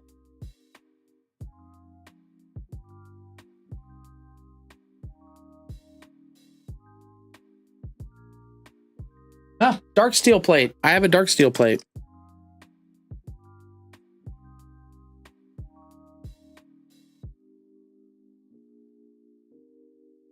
God, that shit's expensive. Indestructible. Equipped creature has indestructible. So everything's indestructible.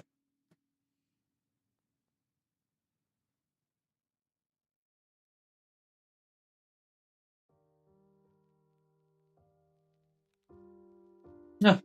Yeah. I also have a dark steel Myrrh. I guess that's a thing.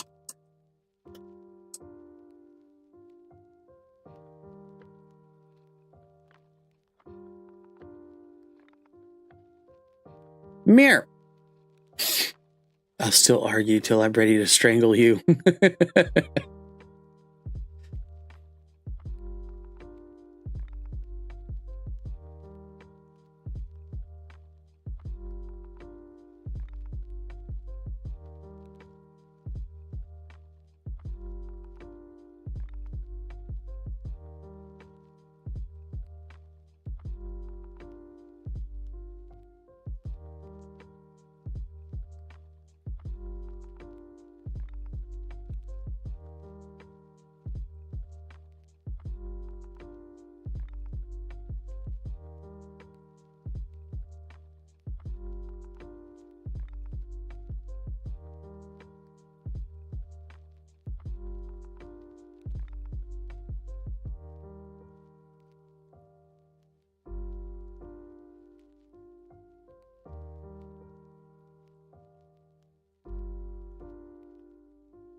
Like, I got Whisper Silk Cloak, but that's not something you want to put on him. Surprised I could never. It never actually happened. I couldn't even begin to count the amount of times you were right, which is the worst thing. You could be in an argument with me. It's no longer about being right at the point. It's about... That's when it gets real bad. Fair. Okay, guys. Let's see here. Let's go back to the lands. Oh, let's check some Sultai stuff real quick. Well, let's check Simic first. I have vast amounts of Simic. We'll check Simic. Then we'll check Dimir. See here.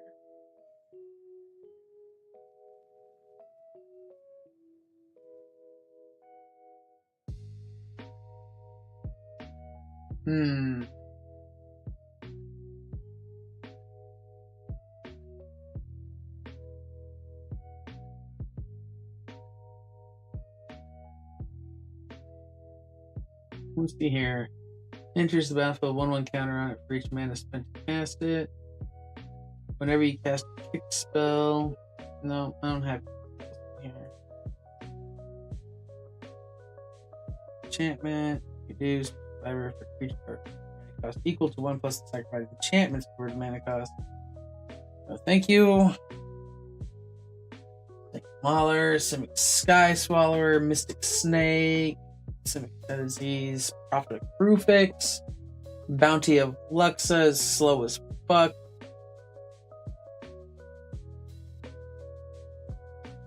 Remove all flood counters from that. Luxa, no counters, move this way.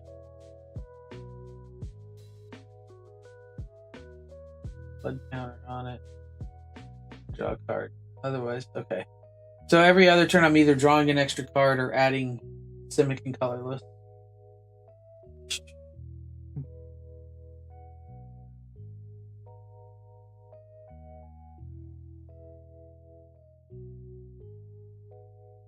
Oh, Squatch, I had a dragon I wanted to show you.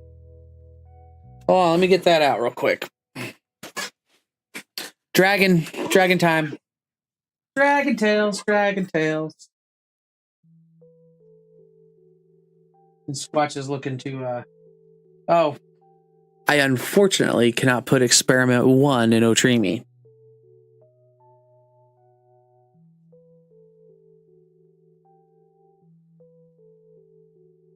Also, I found this cool thing, and it seemed kind of on theme. Here, just put it in here.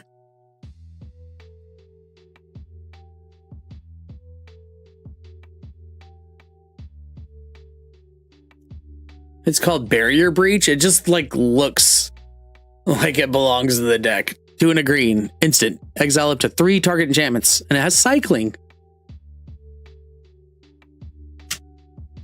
I don't know. I want to put it in there just because. Like, it's on spot. Let me find that dragon for you. You're going to love this motherfucker. If I can find that dragon.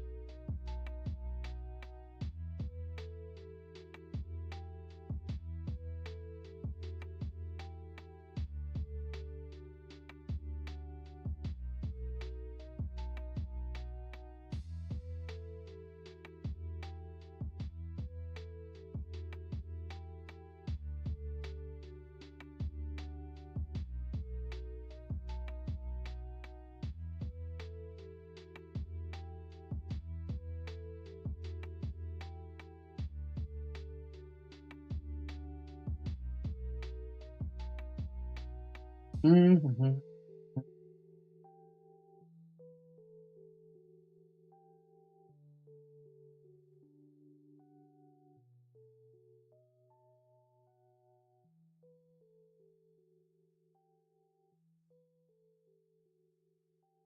I really shouldn't have put that motherfucker in here.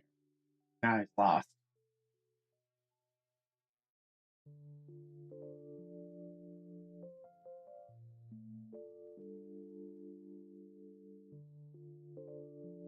Oh shit, I'm taking him out right now. Managorger Hydra. Managorger Hydra is better than Colonian Hydra for the simple fact that I would actually cast him to mutate onto. And not Colonial Hydra. 3-drop versus 5-drop. Just saying.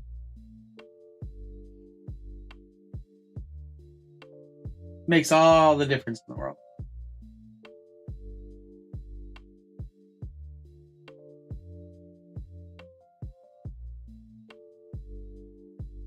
Fuck's this fucking dragon?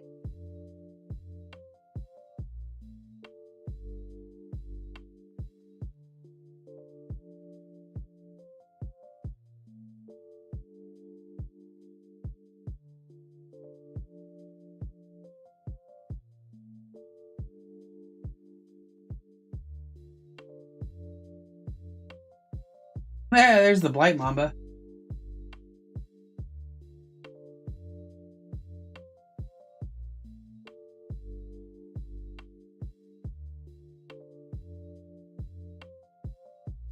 Here we go again.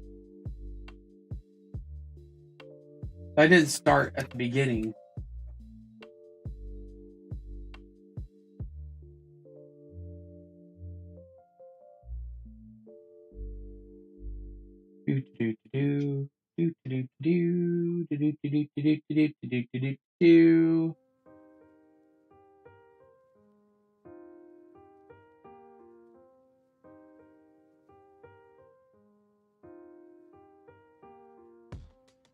There he is.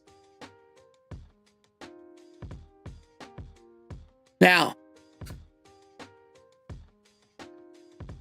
that's some nice removal. What is? Oh, yeah. The breach.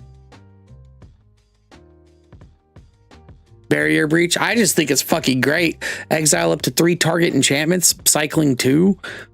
And you got 2 in a green instant. And it's a fucking creature busting through some shit. Love it. All right. Now, pay attention, Squatch. This is for you. Okay? You need to find this motherfucker for your Dragon deck. Scaled Nurture, 1 in a green. Dragon Druid, so he's a 1-drop. Tap, add green. You spend this mana to cast. When you spend this mana to cast a dragon spell, you gain 2 life. It's just a little something. It's a dragon. It counts as a fucking dragon. It's a dragon. Dragons do dragon-y shit. And he's a 2-drop dragon. Druids. Sorry, it sounded like someone was in my shower, but I don't see shit. And there appears to be more water. Uh-oh. Skedios.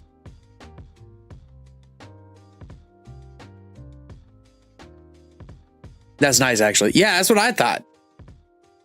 And he's bound to be cheap as fuck.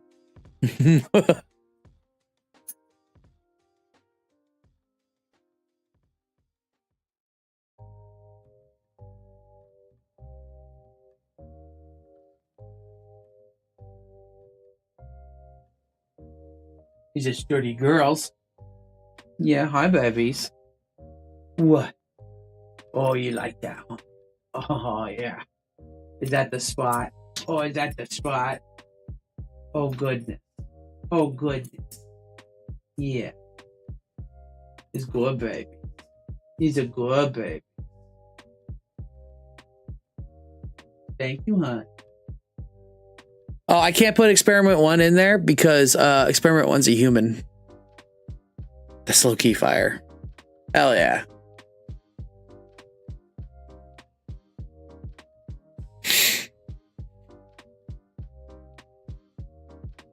That's what you want, though. You want like low-key fire shit. People aren't going to really notice little stuff like that. You know, kind of like having an artifact land in an artifact deck. People aren't ever really going to notice an artifact land. They expect you to have it. They just don't really pay attention to it. I always put it on top of my mountains and shit. I just remember it's there.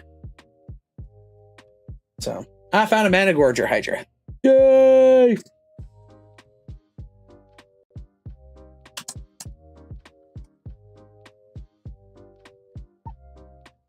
Nope.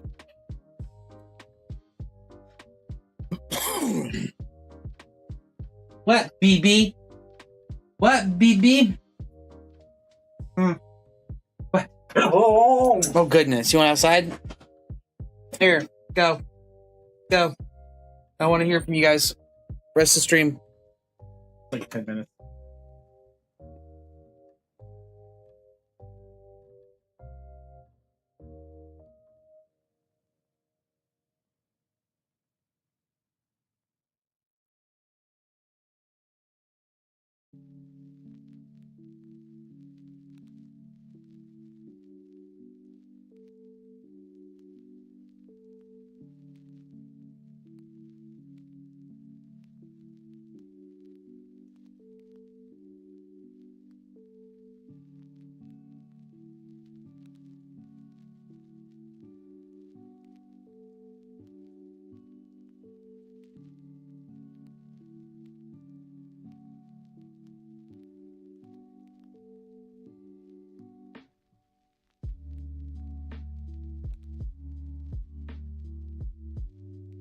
I'm home alone, so this is fucking creepy. Got a gun, but my shower isn't running. And or a bitch be cool stick. I have knives and a plastic sword. Well, I don't think the plastic sword's gonna do much. You need a gun. Dude, you live in fucking Texas. How do you not have a goddamn gun? Otherwise, my guess is bad plumbing or probably mostly harmless poltergeist. Probably mostly harmless.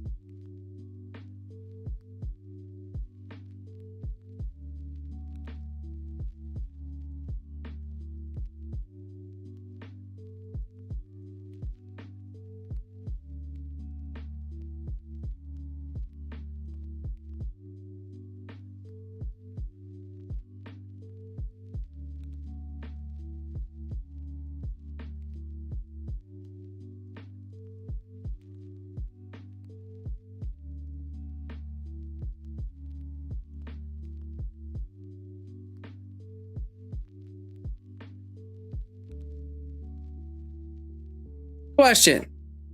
And there fucking things out there that says, like, you know, if this creature was PD dealt damage, instead put that many 1/1 counters on it, like Vigor, right? Like Vigor says, you know, if a creature would be dealt damage or whatever, put that many counters on it.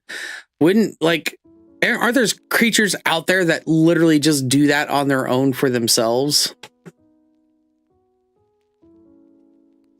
I'm gonna kill someone. I want blood on me. You'll get blood on you with guns, bro. It's not even legal for me to have a gun, and I have a gun. See? Exactly. I have a gun. Right here. Goldie Glocks.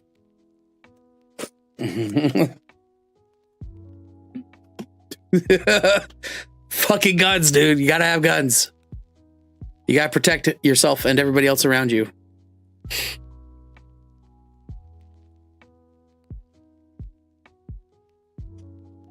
Here. Real gun. Gun. Goldie Glocks.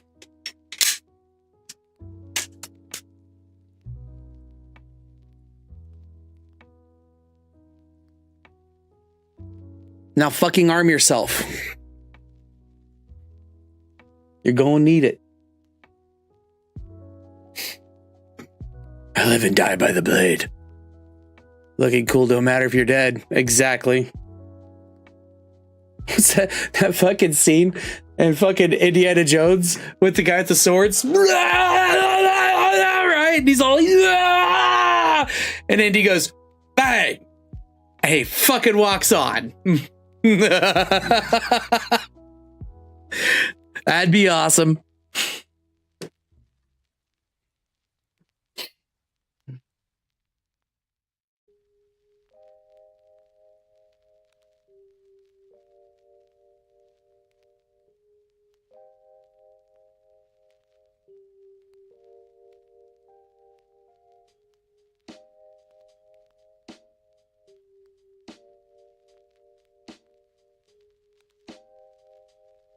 They might put an inscription of abundance in here too. We're just gonna fucking redo them.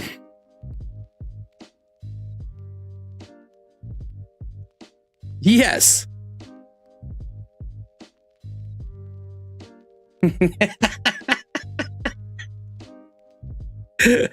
Oh shit.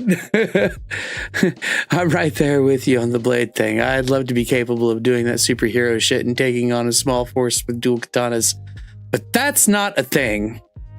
I'm proud to say my dragon deck has now no tapped lands now. Fuck yes, dude. Fuck yes.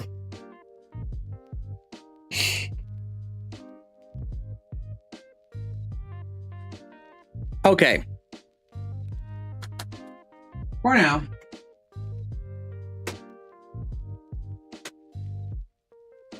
let's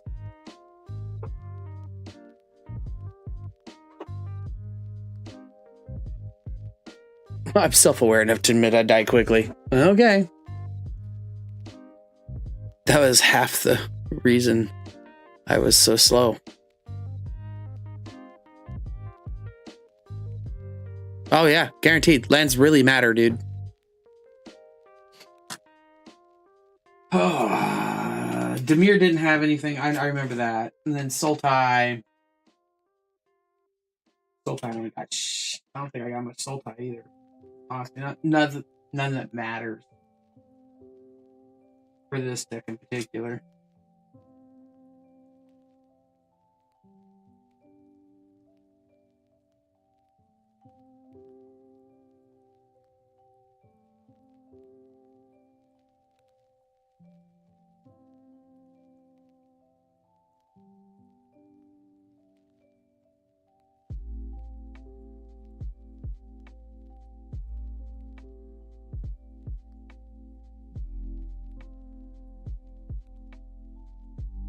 Damn, I don't even have the ultimatum.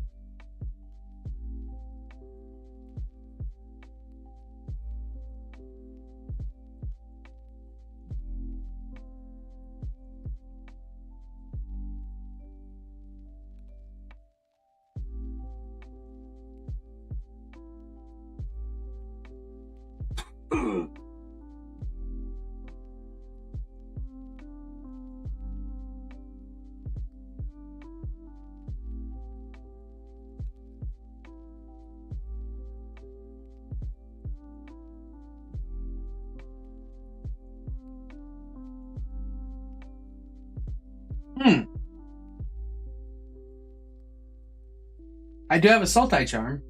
Destroy target monocolored creature, destroy target artifact or enchantment, or draw 2 cards and discard a card. That might be a thing.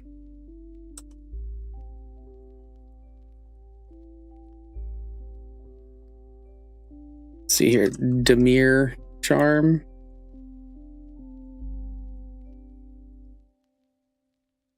What else do we got? Simic, Dimir, Golgari.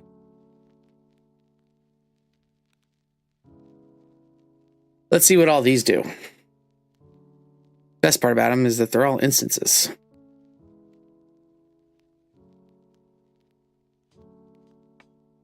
Oh, there's already a Sultai charm in.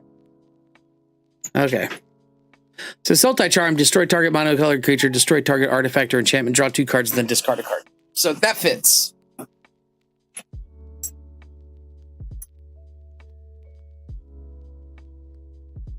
Sultai is somebody's baby at Wizards because they get all the best shit. Last time I checked, I'm pretty sure my land list for her was a little over $800. Nice.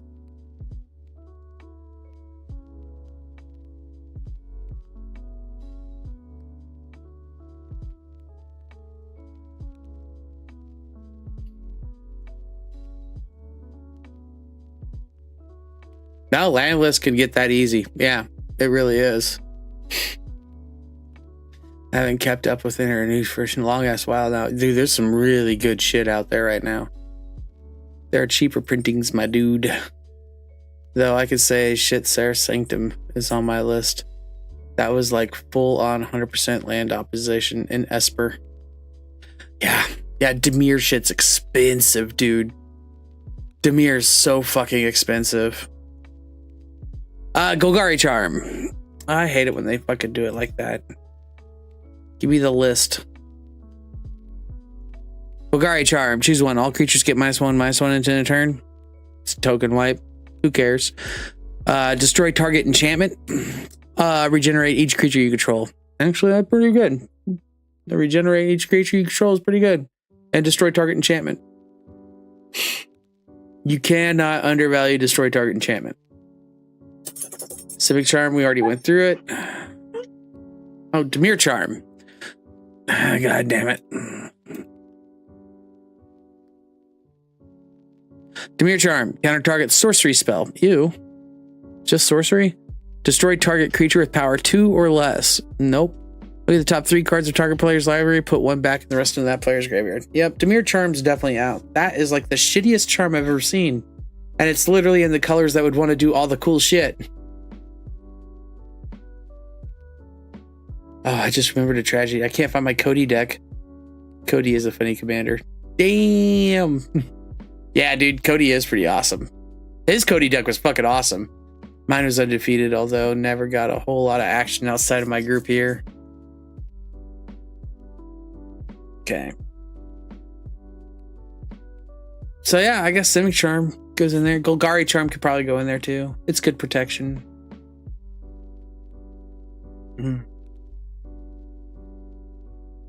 Damn, I thought that fucking Demir Charm was going to do something different than that. That was shitty.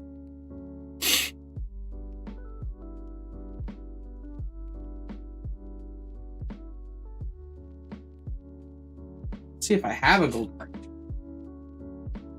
Even that, it's not that important.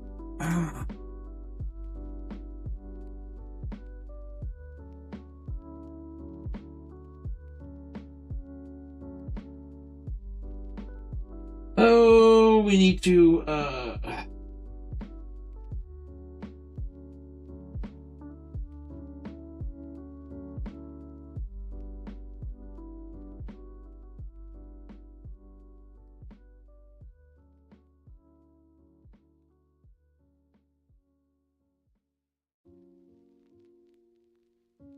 look for lands. Temple of My Lady.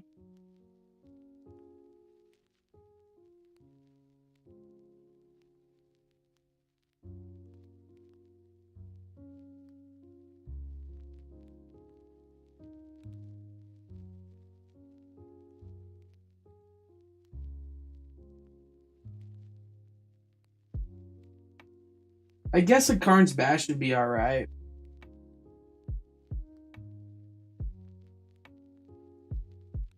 We're going counters.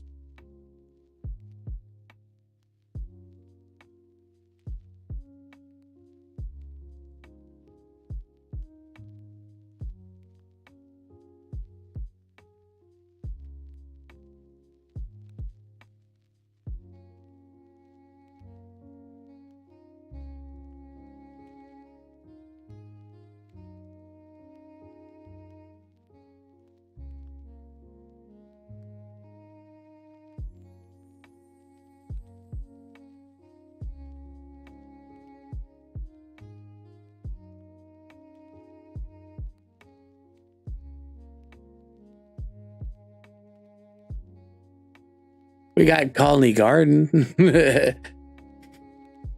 Straight spell slinger. Like max level D&D sorcerer warlock hybrid. Honestly, I'm way more upset about the 99 loss than Cody. Probably, yeah, I would be. Wooburg decks are expensive for the land basis alone.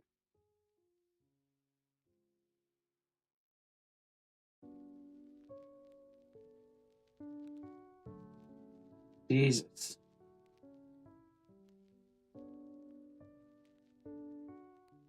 Maybe a command beacon?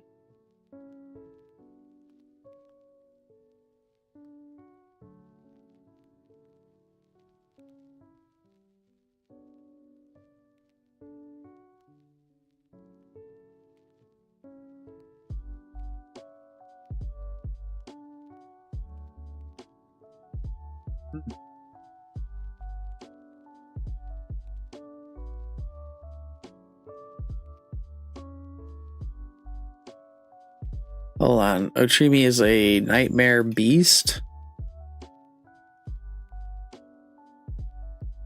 We got 11 beasts. And 6 nightmares. A Path of Ancestry might... Oh! A Path of Ancestry might be a fucking card.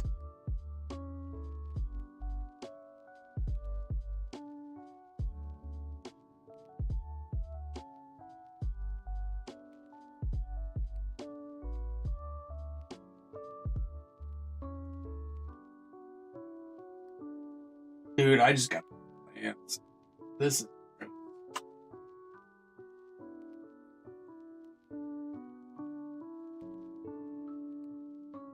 yep. Oh, lightning bolt isn't bad. That's funny.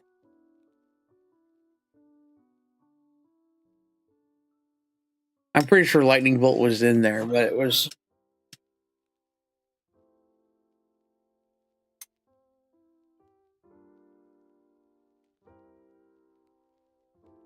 a copy it returned to my hand.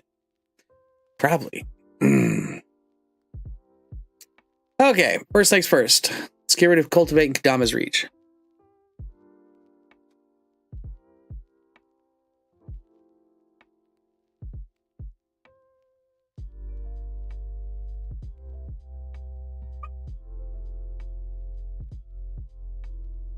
Not all this shit's making it.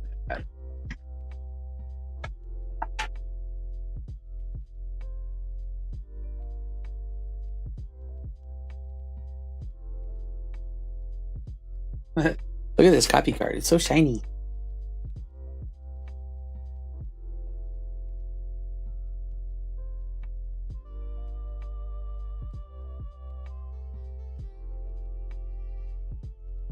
Damn.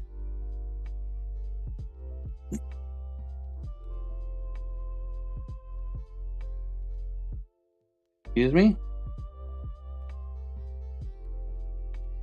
There we go. Reach outs. That's why I said, damn, I cut right to the end of the creatures. It was pretty cool.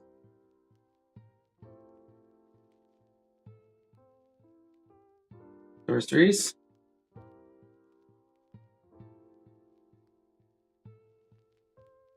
Damn! Instance. Creatures, planeswalkers, sorceries, instance. Artifacts. Enchantments. I already have this bugger fucking organized and shit. Islands. Swamps.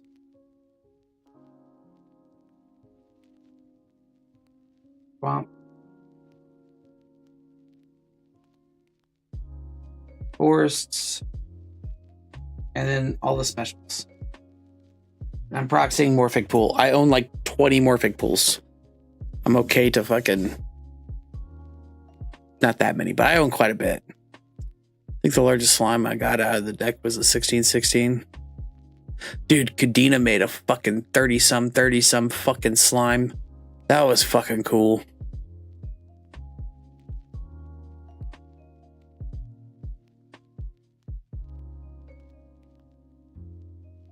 Okay.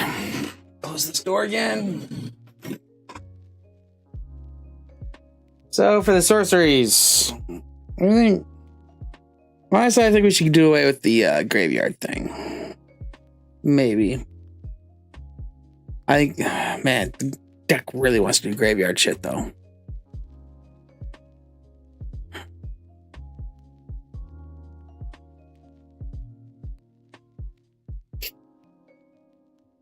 So, Cultivate, Kadama's Reach. It's expensive shit.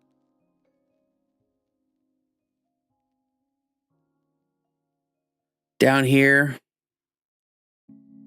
we have what? What was good?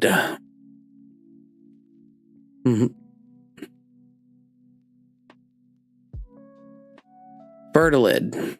Fertilid was definitely good. And Tireless Provisioner. That's what we'll put in for these two. That seems fair. Ah, shit. Hold on, guys.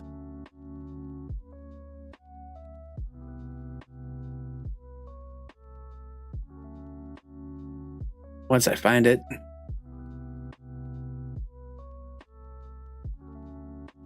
Fertilid.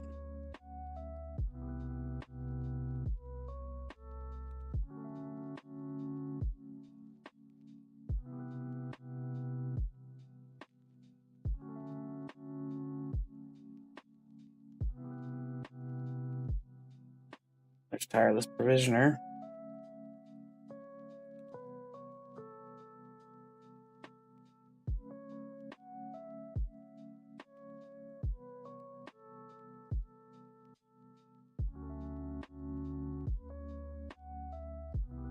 Jesus fuck, where's Fertilid? Did I already pull him out?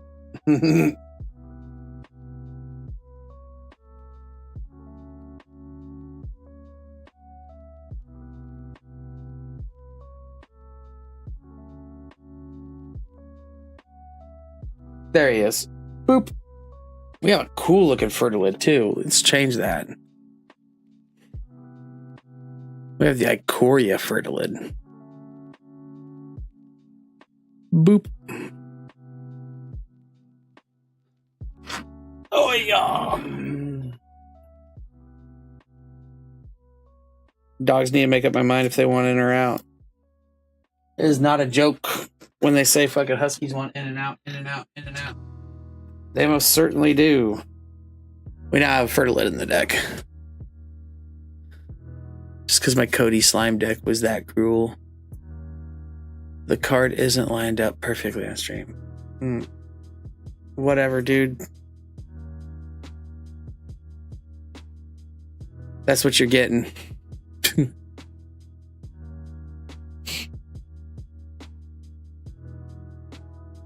18-cent card.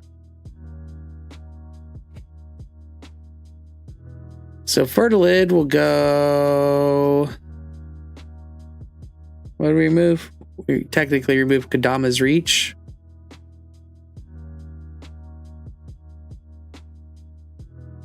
So we're going to move Fertilid to the main deck.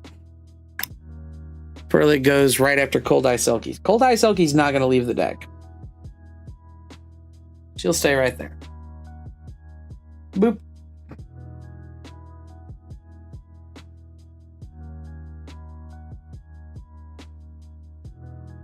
Cultivate. Tireless Provisioner. It's an Elf Scout. After I said that. Oh, okay. Just big slimes, or was there some fuckery afoot? I just sit there and counter their shit, do other stuff. Because just a bunch of big old slimes isn't scary. It's really not. I'm gonna remove Cultivate.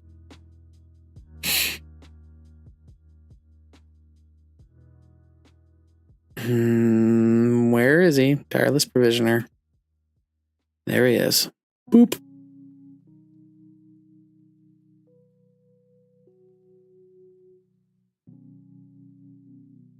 Group hug and ramp.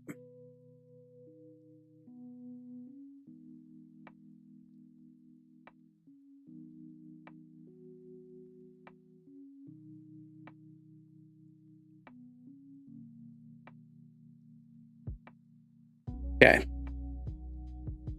And Tireless Provisioner goes right after Spawn, right?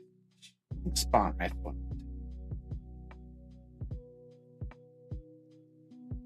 Deals damage to a player, put a token that's a copy of Spawn right on the battle.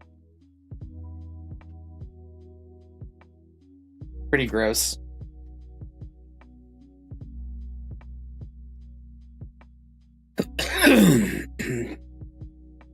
That being said, actually, yeah, let's take out Oppo Agent and take out Spawn Wraith. Right?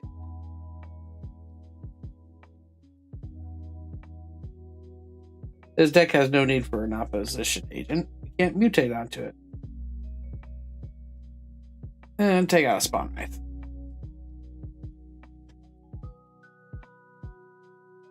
Ooh, what's he gonna put in for this? How about a Yeheni and a fucking Varagoth, the Blood Sky Sire? I'm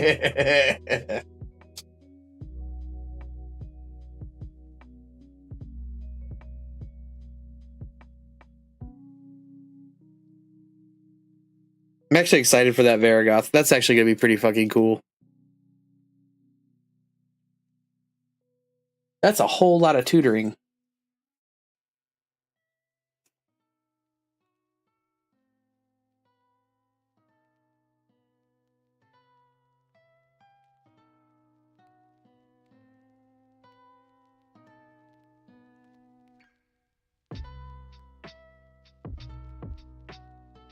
Okay.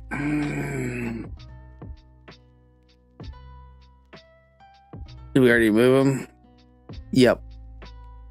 Yep. So we put in a Varagoth, move to main deck, and a Yeheni, move to main deck.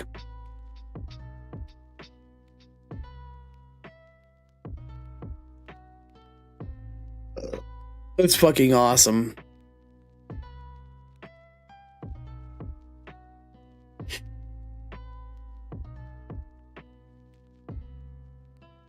No chance I'm tapping to just a bunch of land. And my Cody deck failed once getting out. Big slimes. Still won by pure intimidation of like 30 untapped lands. Yeah, no shit. I would not care. I'd fucking swing. Dude, we play with Josh too much. Just fucking Armageddon. Just out of nowhere. I play Kalia. I swing with Kalia. Armageddon.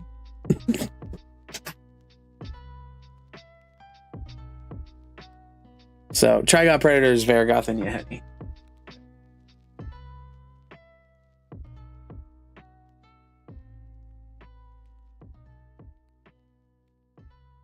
In that order.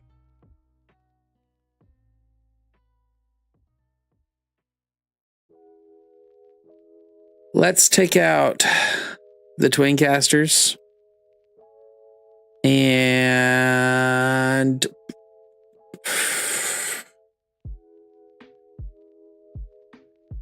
let's see here. Yeah, Miss Syndicate Naga.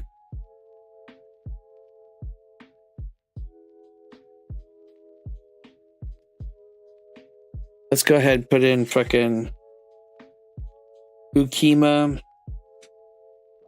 and Kaiser for those two. There's Miss Syndicate Naga. And where's that bitch? And then Ajax.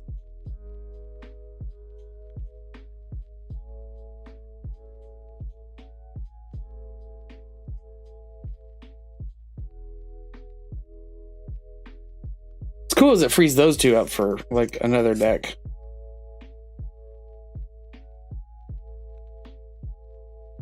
Could be kind of cool having Akima in here.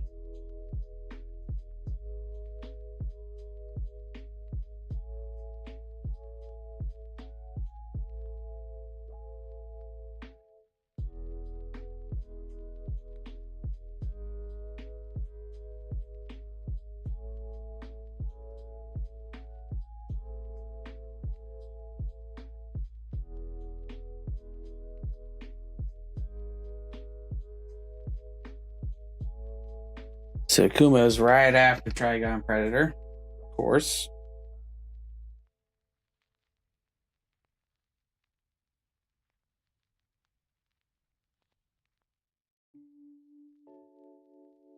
Ukima, where are you? There you are. And then Kaiser. Damn, where's Kaiser?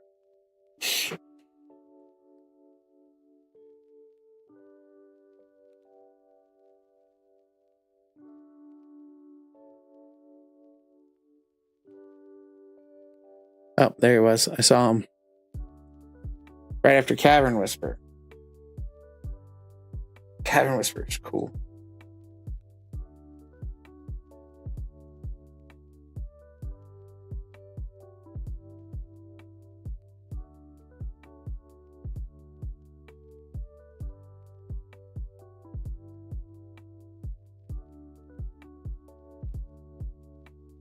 All right. We are going to let some of the insanity happen with Scoot Swarm, just because fucking Scoot Swarm. I think it's funny. I really should put Scoot Swarm in Yark, but I don't know. Let me check. Is fucking Scoot Swarm even in Yark?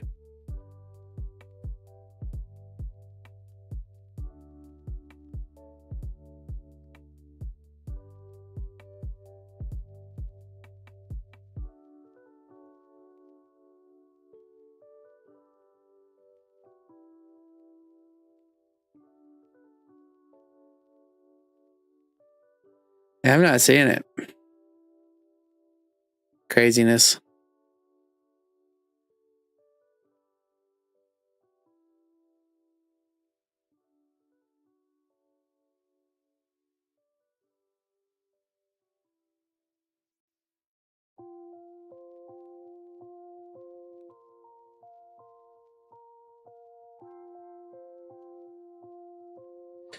"19 mutate creatures."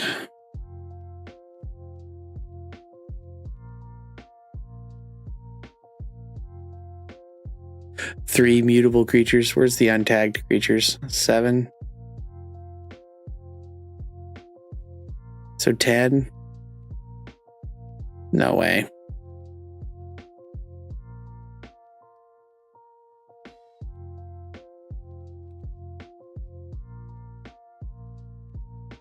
Ah.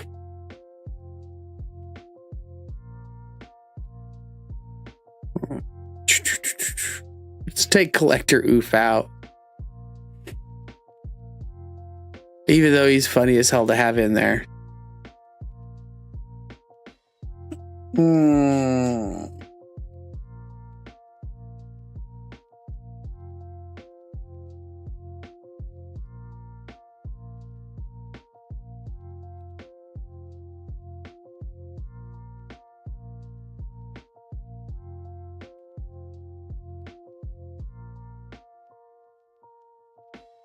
Ooh, it's getting hard. There's a lot of good ones back here. Shit.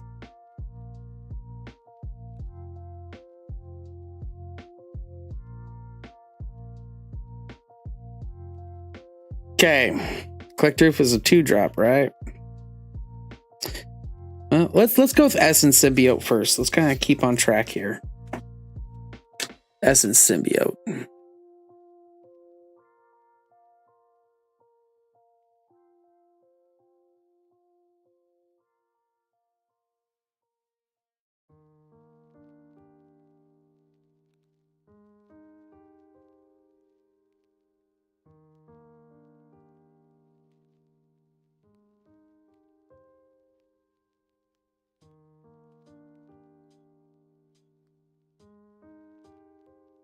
We have 35 creatures. Wait, does making Planeswalker mutate, does that mean you can have negative loyalty counters? No, you'll just run out of loyalty counters, but nothing happens.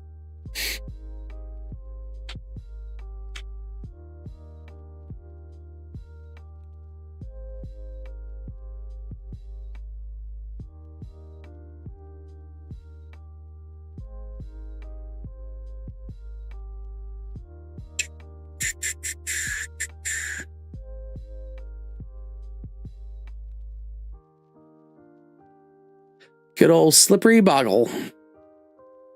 Oh, 1-drop hexproof. Hard to beat that.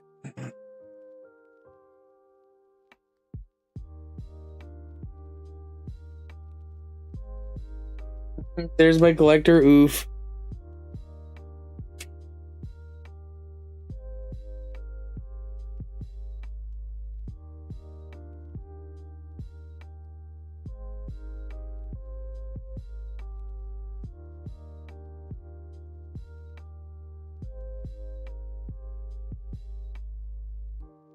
Where's Essence Symbiote sit?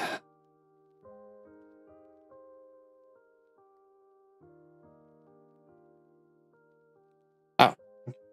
Right after Slippery Boggle.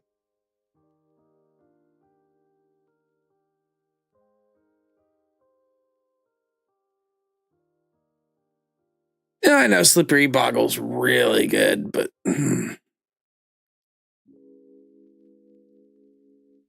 We're about to do some crazy shit.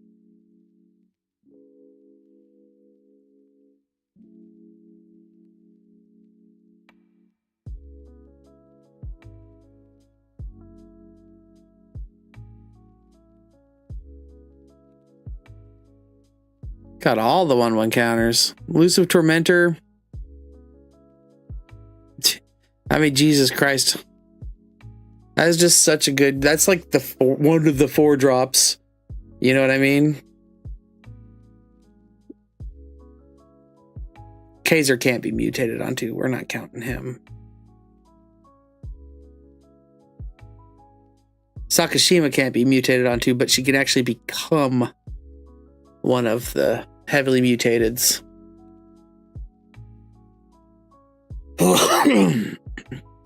Yeah, if Sakashima with 1,000 Faces enter the battlefield, it's a copy of another creature you control, except for it has Sakashima with 1,000 Faces. Other abilities. The legend rule doesn't apply to permanents you control. Actually...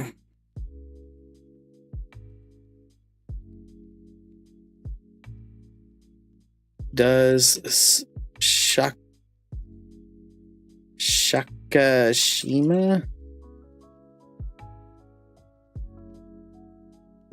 Jesus Christ. Sakashima.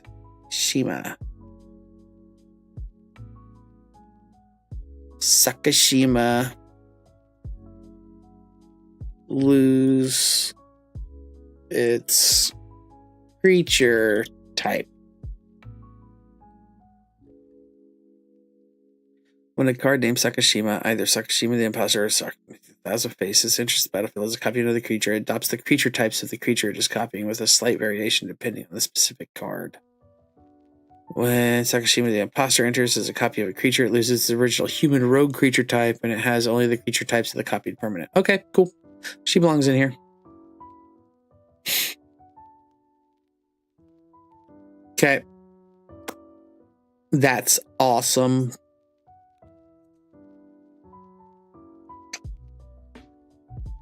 So what we got now for cloning? It's not much. Not gonna worry about the mirror box anymore. We could probably take mirror box out.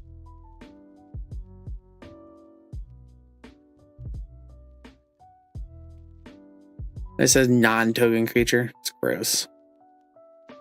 Scoot Swarm.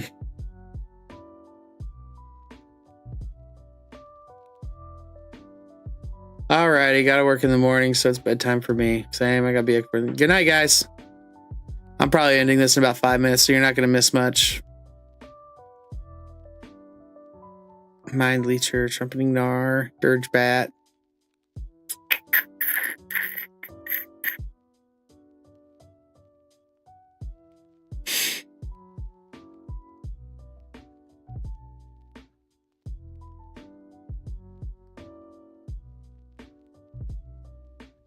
Enter the battlefield as a copy of another creature you control, except for it has Sakashima with 1,000 Faces. Other abilities. The legend rule does not apply to permanents you control. Partner as a 3/1.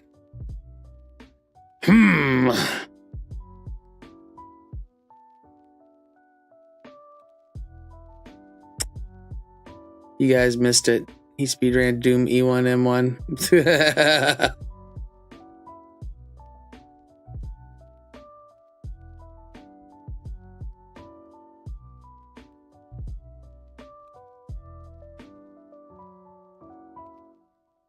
That's honestly super fucking quick. You know that, right?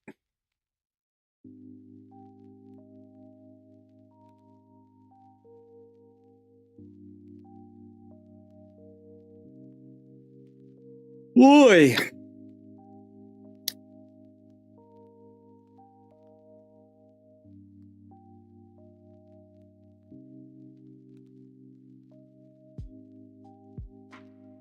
It's hard to think.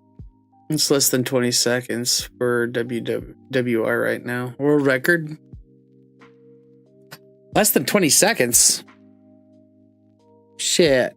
I was gonna say, it's probably more like fucking 12. If that, you literally just run straight. And you open doors. That's it. is literally a straight line to the exit.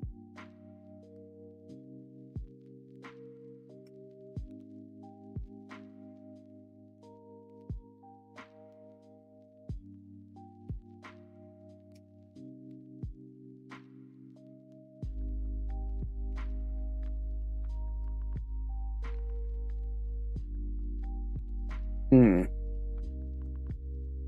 8 seconds and 660 milliseconds for world record. Yeah, I was gonna say, like, it's probably super fucking quick.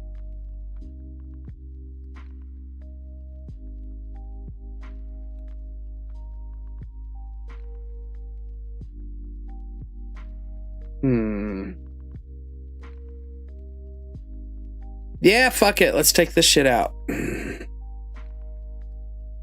Remove Elusive Tormentor and Sakashima.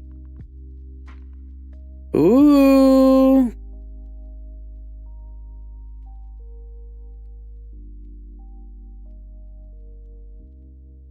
And Slippery Boggle. Let's just switch it all up. Let's break from the norm.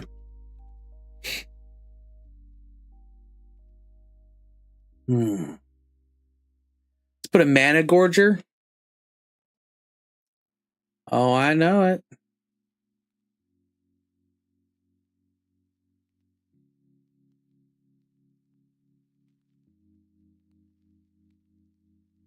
Okay. We're not doing the Pariah Shield fucking stuffy doll shit. Not putting Body of Knowledge in here. We have a Cold Eye Selkie.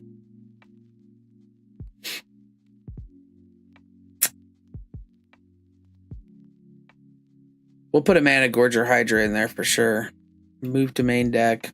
That's just too fucking good.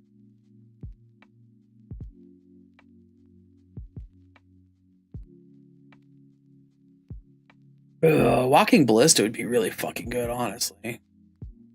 Move a 1/1 counter from this and deals. I mean, you just fucking pick off 1/1 counters on it and just start destroying shit. Mysterious Egg would be really good. It's just a 1-drop. Baleful Strix, Flying Death Touch. I mean, come on now. It'd be Flying Death Touch Trample, which is fucking hilarious. 6/6. Granted, that's any percent Unity port. Yeah.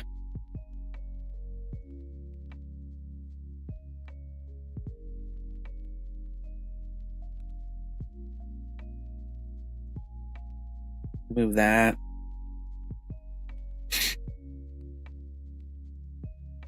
I like the Grakball idea. It sucks that it says where X is the number of 1/1 counters on them, though. That is like a poopy thing.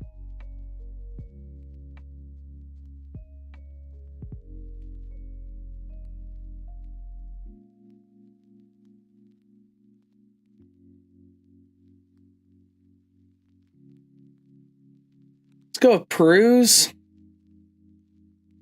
Mana Gorger Hydra, and Black Caster Frogling. I'm thinking.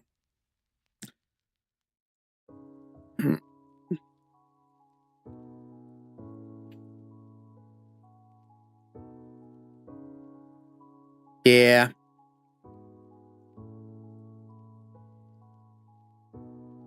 Yeah, Ivy stays. Just because she's like fucking crazy.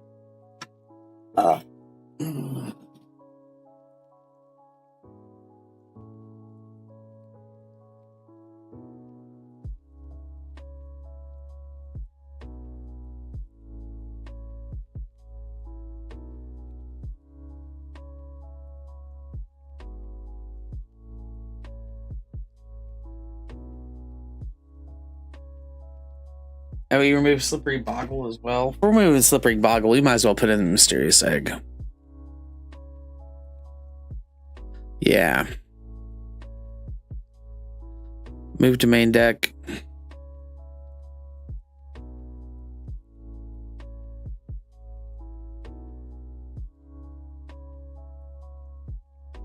I can't believe I'm doing that. That's crazy.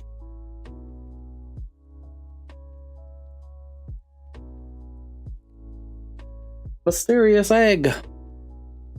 We know you're on the bottom.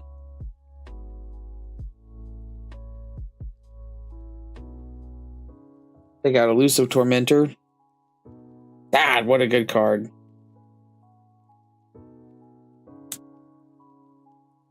I think that's the foily of it. It's super pretty.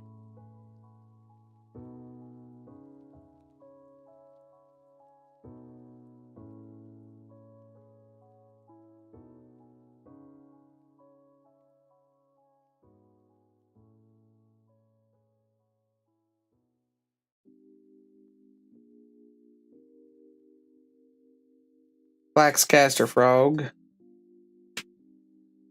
Plaxcaster is just going to be good in this deck, period. Because if he's just sitting out there, it's just target creature with a 1/1 counter on it, which we're doing a lot of counters. So he's better than the Slippery Boggle in himself. And what was it? Managorger Hydra? Was that the other one? Yeah, that sounds about right.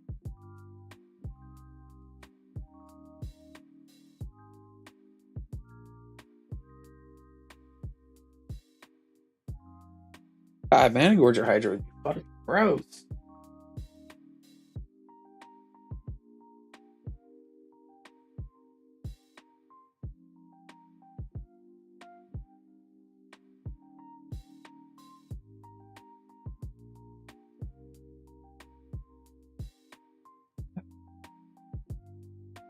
Plaxcaster, Managorger. We already put that in there. So, move to main deck. All right, let's see here. Right after Insatiable Hemophage is Managorger.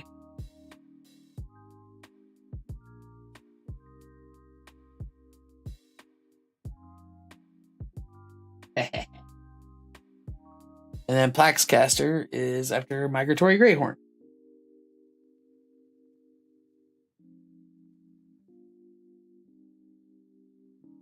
That's cool, because he's got utility whether he's on the battlefield. That's neat. I like it.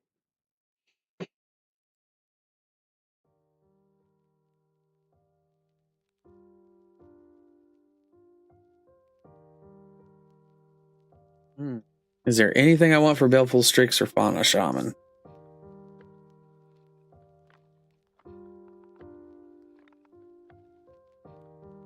Or even fucking Corpse Guy. We can go up to 36 creatures. This could be a creature heavy ass deck and it'd be fine.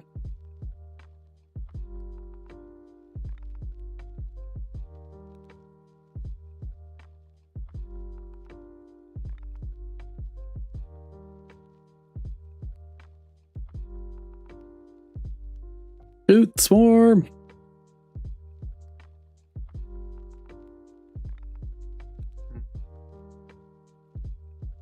All right, let's move on. Oh, we need to adjust some sorceries. Question: if you mutate something onto something that's been mutated, does it get everything or just that one card? It gets everything. That's why it's so fucking crazy. So, like, let's say I mutate, I mutate Sea Dasher Octopus onto Mysterious Egg, right? Mysterious Egg gets a 1/1 counter on it, and whenever this creature deals combat damage, draw a card, right? And then let's say I mutate Gem Razor onto it, right? Well, it's going to get another 1/1 counter onto it, and then I'm also going to be able to destroy target artifact or enchantment, right? And then let's say I mutate Insatiable Hemophage onto it, then it's going to get another 1/1 counter on it.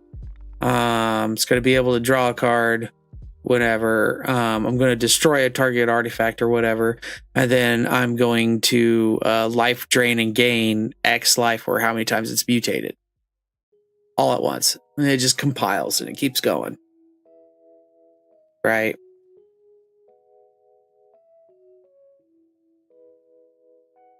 So it becomes an Ouroboros. Sure, whatever that is.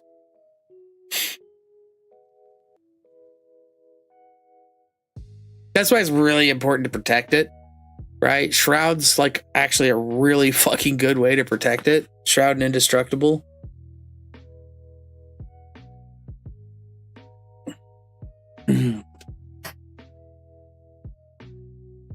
That way, the only way to get rid of it's like -1 counters, but I'm putting counters on it as well. So good luck. A snake that eats its own tail. Sure. Well, no, they fuse. Like they fucking, like Naruto, where they're all like, doop, doop. And then they fucking turn into each other. They like meld into one.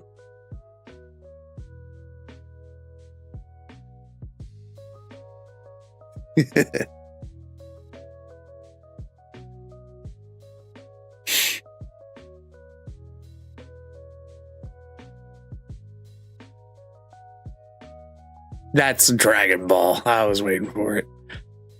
I know it's Dragon Ball. I just don't give a damn. Okay.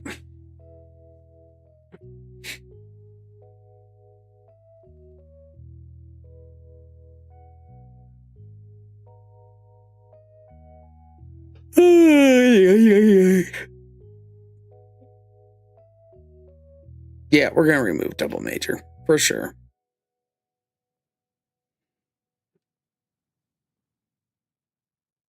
It's an instant.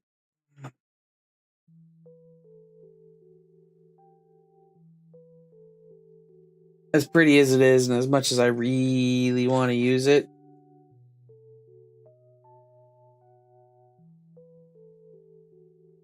let's see what we're gonna put in here for it.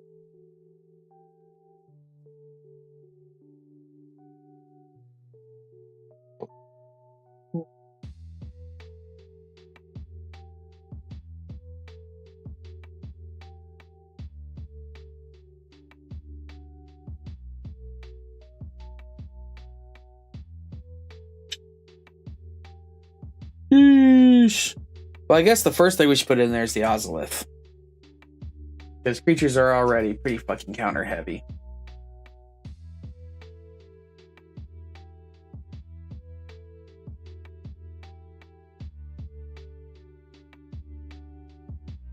Blam.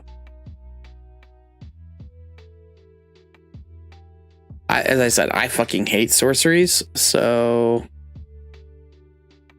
those sorceries, don't be surprised if they're like fucking gone, pretty much.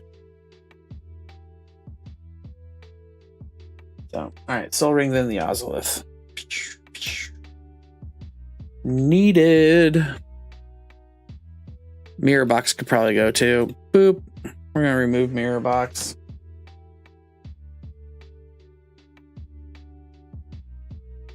We'll just mutate correctly.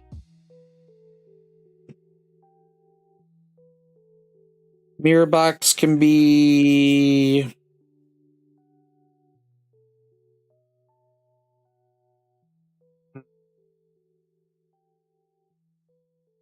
What do we want Mirror Box to be?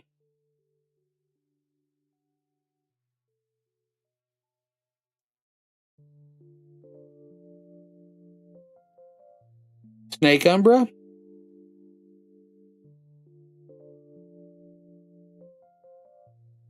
Yeah. Snake Umbra seems alright.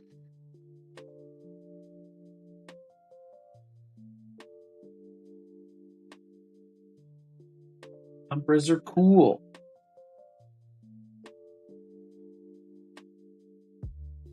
Really need to look at the others.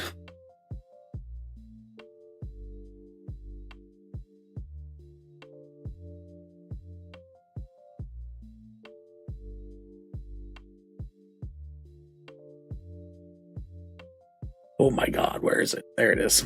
Boop. Move to main deck.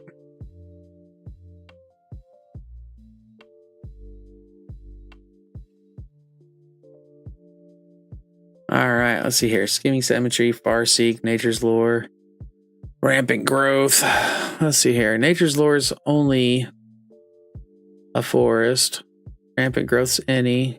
Shared Roots is any. Three Visits is only a forest card. It is untapped. Those are untapped. Farseek's the first to go. Bye, Farseek. And with Farseek, which is ramp, we need to replace with ramp, right? Or at least something of the nature. I think first things first is a growth spiral.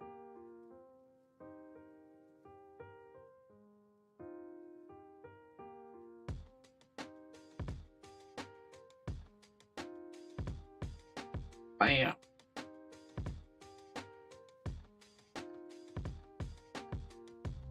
But see how we're going 2 for 2 on there. I swear half of your anime references are there to piss me off, and the other half you have no fucking clue. You might only be half right about that.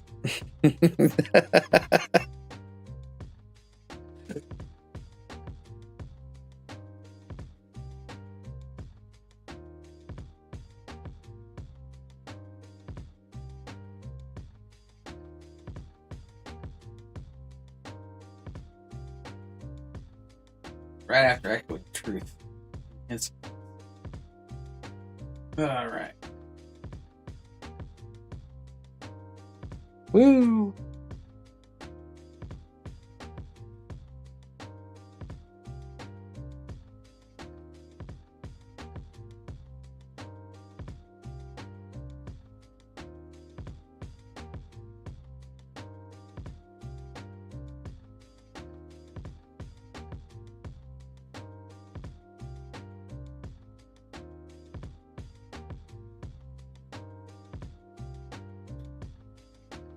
So forest, put that card onto the battlefield and shuffle. That on the battlefield tap. That on the battlefield tapped. That on the battlefield shuffle. Buried alive.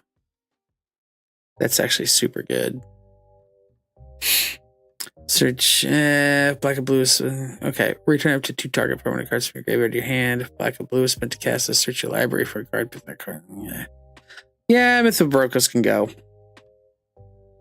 We're just removing Mythos of Brokos.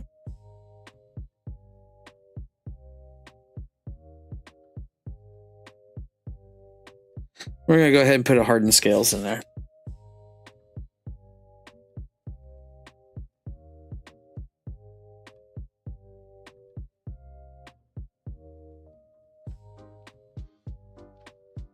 Blam.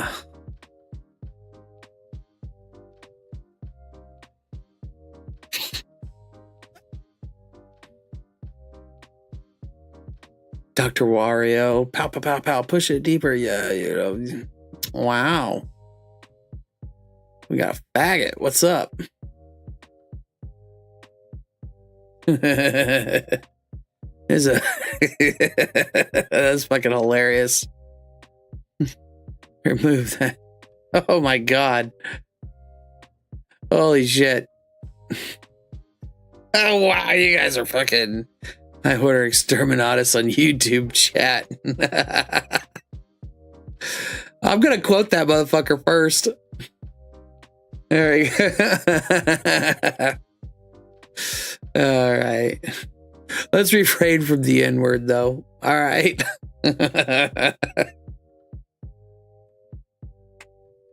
Oh, it's hilarious.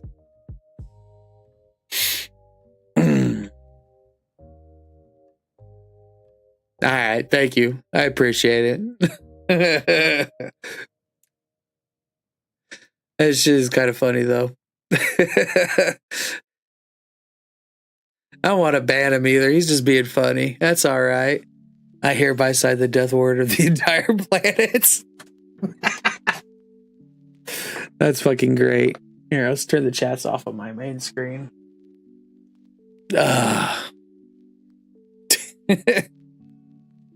That was just fucking out of nowhere. I'm over here just updating Otrivi. Just fucking look over. There's all kinds of fucking gay shit going on and fucking what the fuck? Do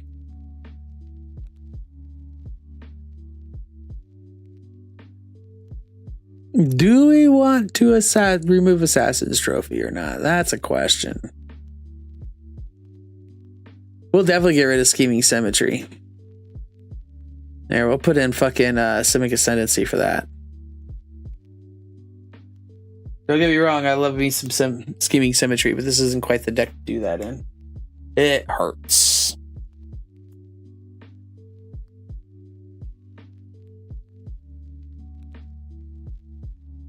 Oh, we still need to do the hardened scales thing. I was so caught off guard by fucking chat. Jesus, awesome.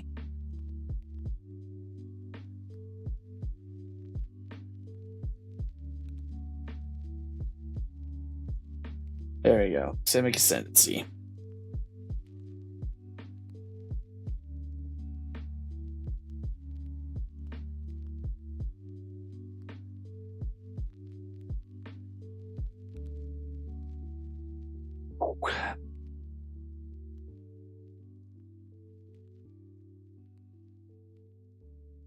So enchantments, hardened scales, Banning Evasion, Simic Ascendancy, Snake Umbra. Yeah, we need hardened scales.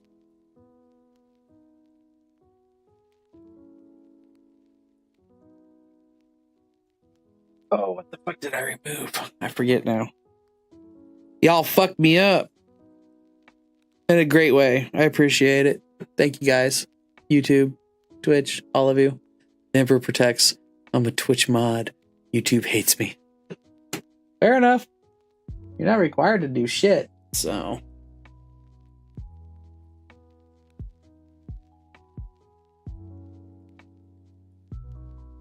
All right, now. I know I did something.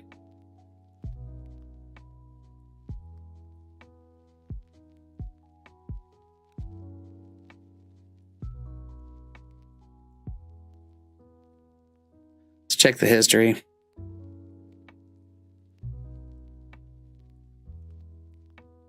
Ah, Mythos of Brokos. That's what it was. All right, thank you.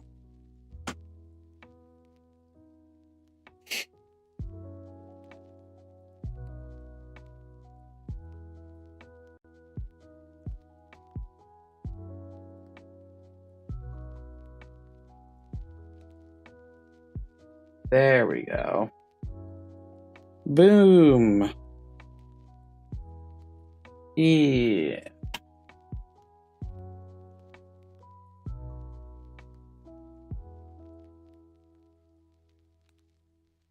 Out of the instance. Let's see here. I have a Roiling Regrowth. We're just going to put a Harrow in instead. Harrow is subjectively better than Roiling Regrowth. That's just an easy flop out.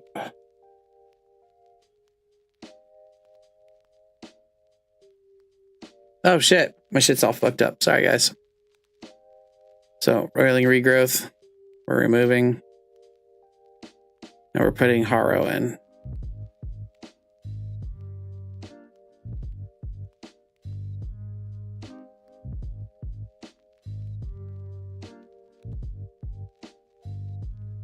I just sniped the clanker that appears. Yeah, you do. So YouTube guys, how are you guys doing? You guys having a good night? Popping in, seeing some deck edits and shit. We were talking about it for a few hours and stuff.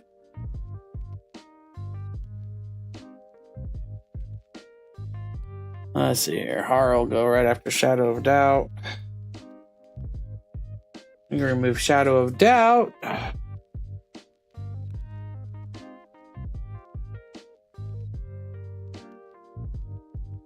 That's for card draw.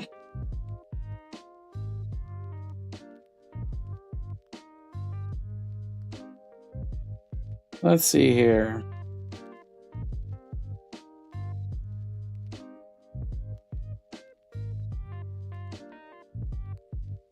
Yeah, I know what's going in for that one.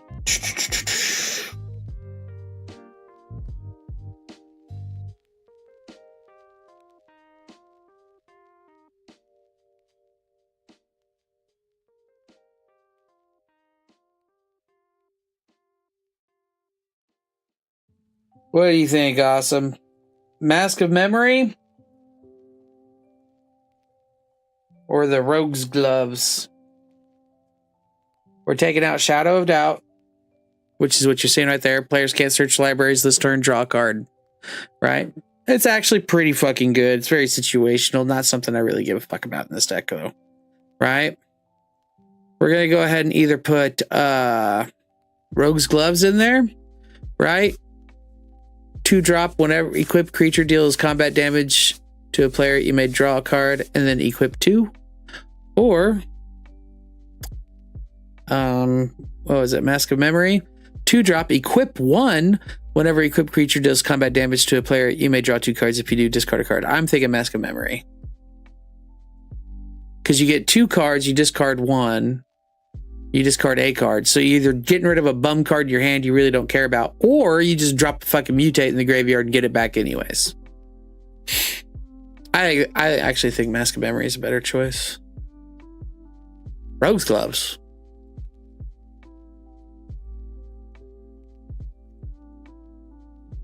Sir. You forget Otrimi has graveyard retrieving? Just built in, baked into the commander that we're swinging with.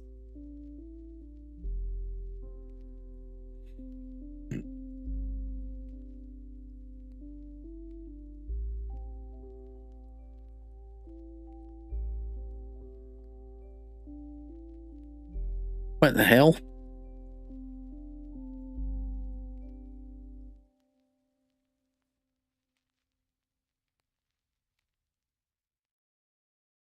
There it is. Arcane Signet, Mask of Memory.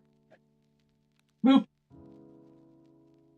Mask is basically a draw 2 in this deck. Yeah. Without a discard. Yeah.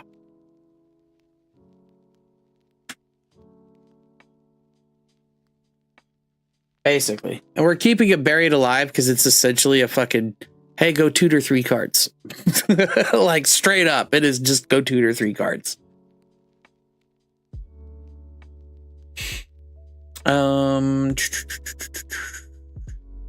Echoing Truth. We're actually going to take out Echoing Truth. We're going to put that Simic Charm in there. Because that makes more sense, right?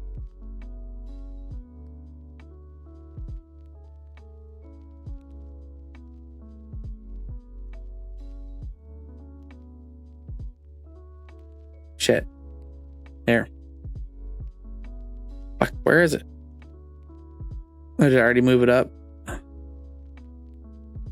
Simic Charm. There we go. Whoop. I wish I put counters on it instead of the +3/+3 until the end of turn, but the hexproof and the return target creature from my hand is fucking amazing. But the +3/+3 to the end of turn. Like, we'll do that shit all day.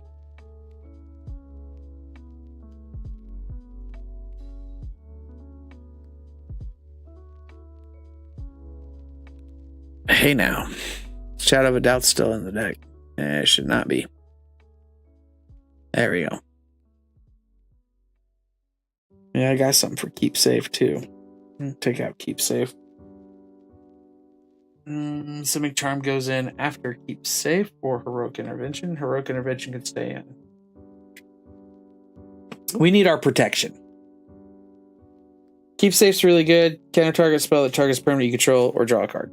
And draw a card. That is super good.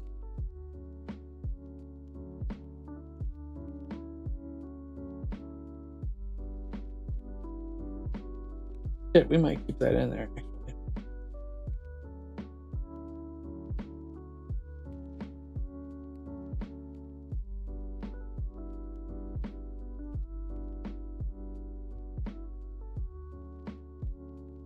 Let's look here. Yeah, I think we'll actually keep Safe in there. Why not? Or, hold on, let's look at the equipment. Unless you like Mana Drain? You want to put Mana Drain up in that bitch? Well, I really want to put Mana Drain in there. Just because it's stupid and jank as fuck.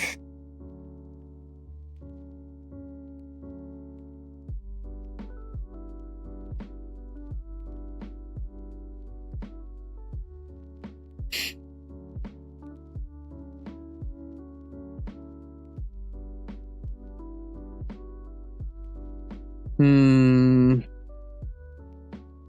right. We'll give it mana drain. It's so good though. Keep safe is really good. This is keep safe. Counter target spell that targets the permanent you control and draw a card. Like, fuck, that's hard to do. But we'll put in drain power for the lulz.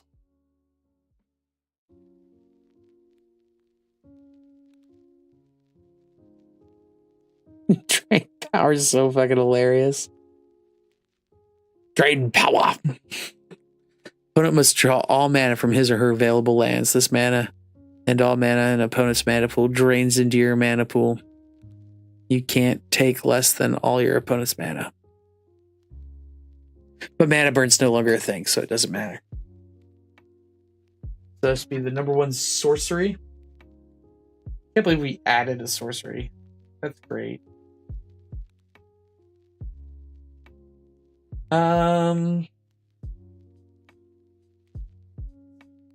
This deck is completely fucking different.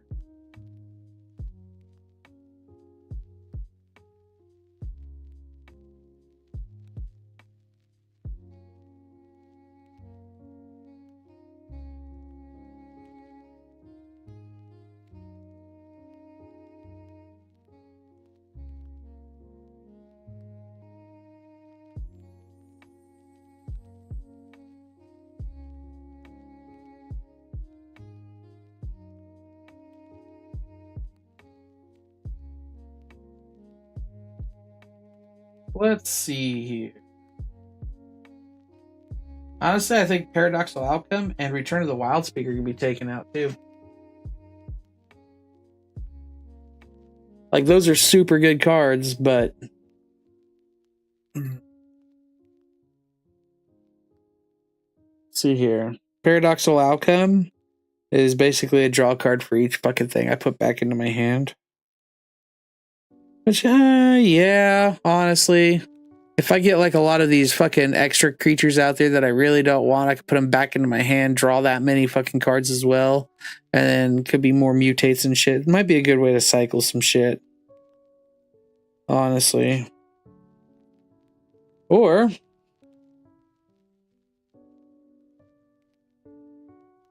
I just take them out and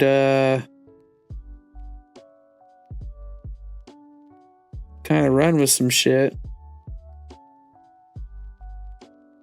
Let's see here. What other enchantments do we want? Well, we got Cunning Evasion.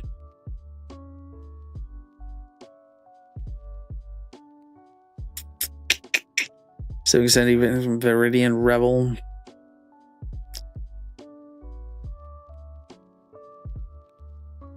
Titan's Nest. Beginning of your upkeep, look at the top card of your library, put that card into your graveyard, exile the top card from your exile a card from your graveyard, add colorless, and spend this mana only to cast a colored spell without X in its mana cost. That's gonna be a hard one to get rid of, honestly.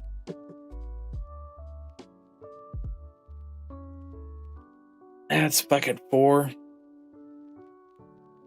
But all my mana would be red. Doesn't matter.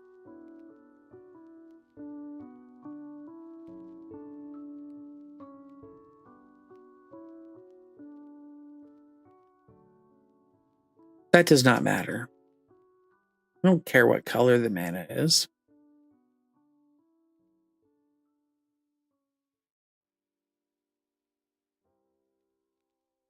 Yeah, let's take Paradoxical Outcome out. Oh my goodness. And Return of the Wild Speaker. You know what I'm like?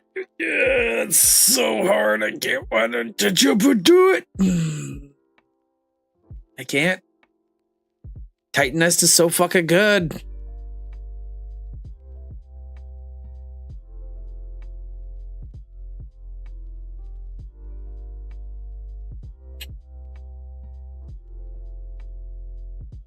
Is it 4 mana good?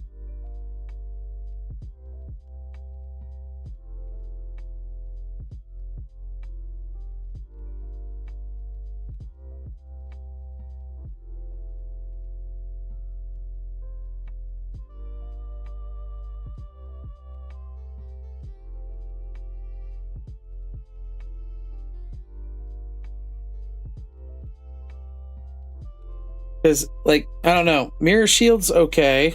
Crafted War Gear's okay. Explorer Scope's actually pretty good ramp. We'll probably put him in there. Icklummer, Rogue's Gloves, they're, like, decent. Zendikar's Resurgence, most certainly good-ass draw. So... Return of the Wild Speaker for Zendikar's Resurgent. It's literally, like, 2 more mana, but it's so worth it.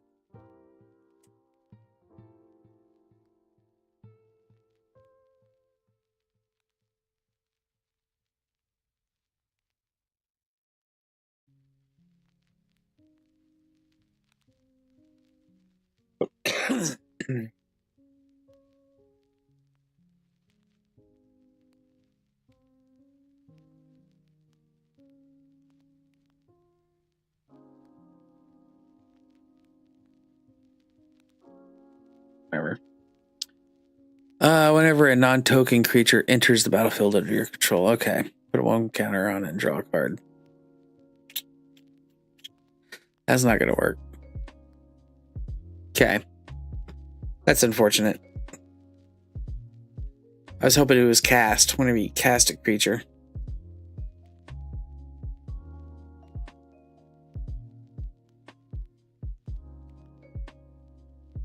Move to main deck.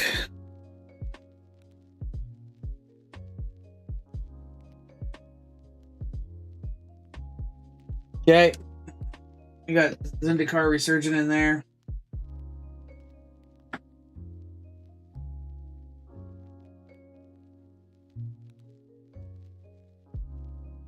Yep, we do. Oh shit, we do.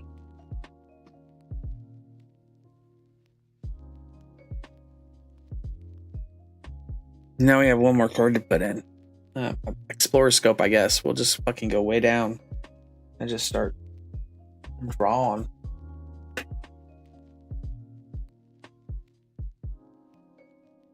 No, yeah.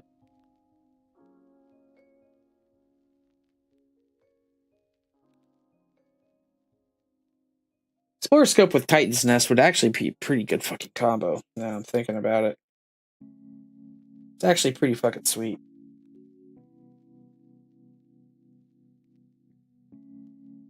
Easy equipment.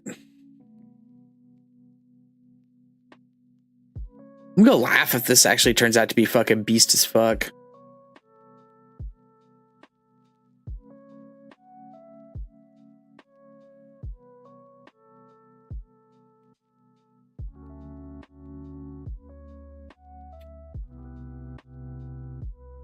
Explorer Scope, Soul Ring, Ozlith, Arcane Signet, and Mask of Memory.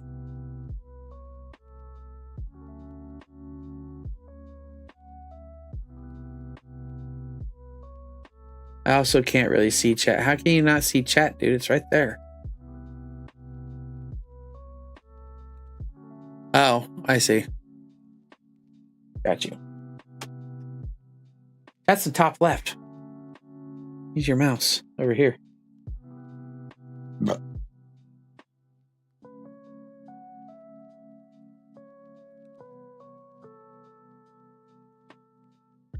My kitten's in the way. Is your kitten in the top left of your monitor?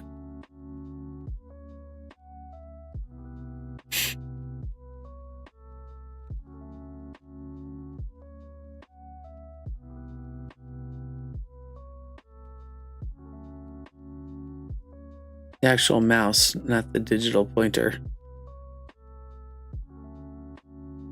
That's what I'm saying. Top left of the monitor is where your chat's at.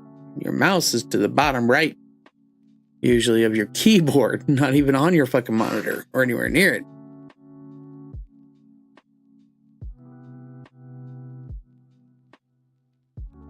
The right of the monitor, so I can't see if there's a bot. Oh, I see. That, oh, I see how you're reading chat. You're looking at Twitch's chat, not my projected chat. Got you. That's where we were getting it all fucked up. That makes sense.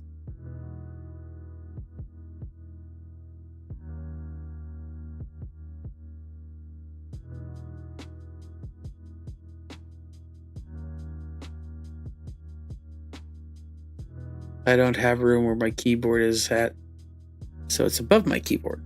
Fair enough.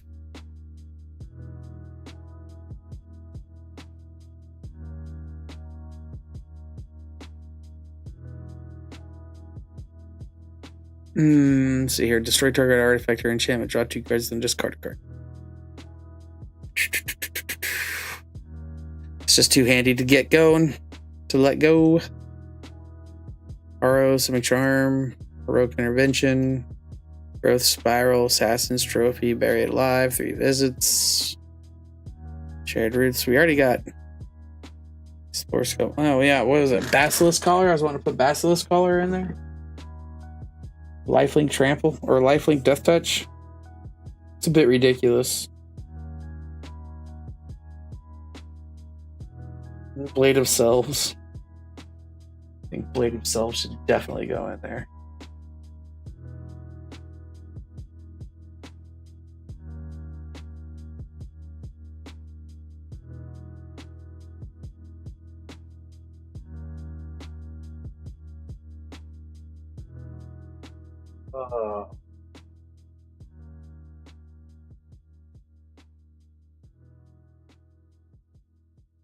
Same with Hunter's Insight. Hunter's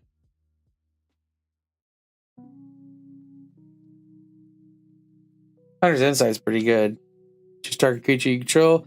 Then creature deals combat damage to a player or planeswalker this turn. Draw that many cards.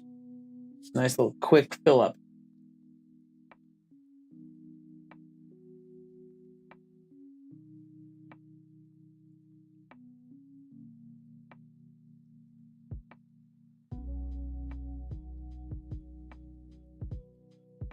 Definitely don't want to go lower on lands. We definitely need all the lands we can get.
Jesus.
I need a strong drink. Yeah, me and you both, bro.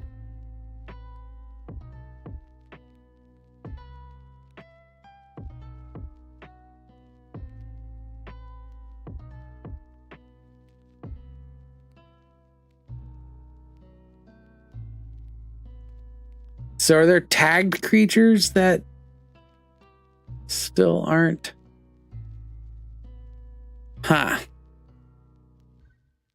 Aha.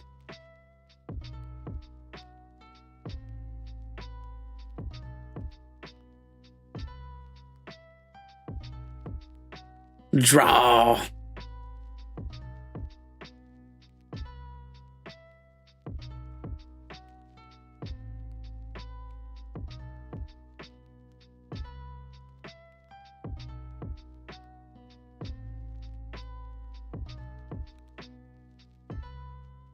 Sea Dasher Octopus is a mutable creature because it's a 3-drop.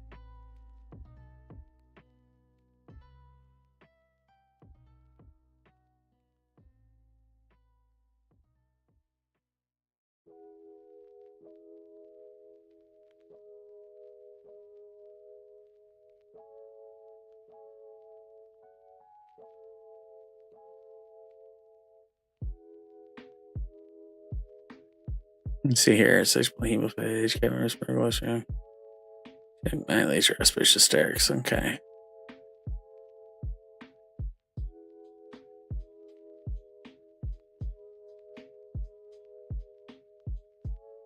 There we go. That makes a lot more sense. Let's see here.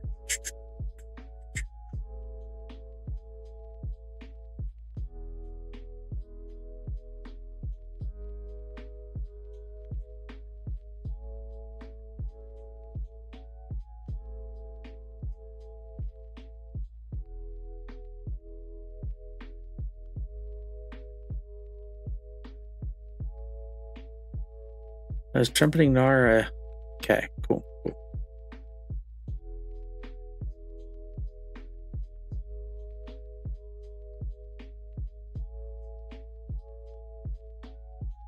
There we go.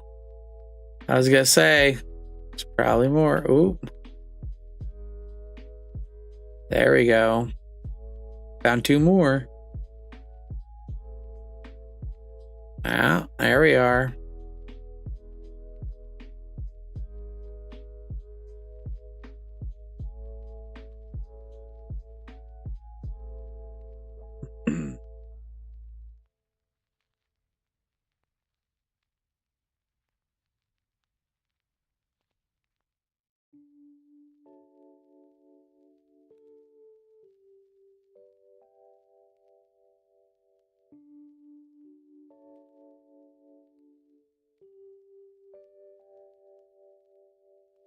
Oh, yeah. Cunning Evasion. We can get rid of Cunning Evasion.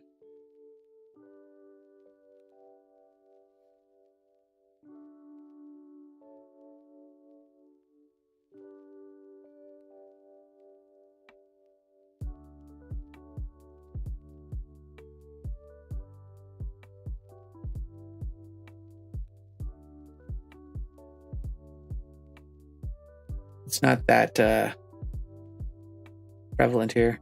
Okay, we have 18 mutable creatures and 19 mutates. That's really good.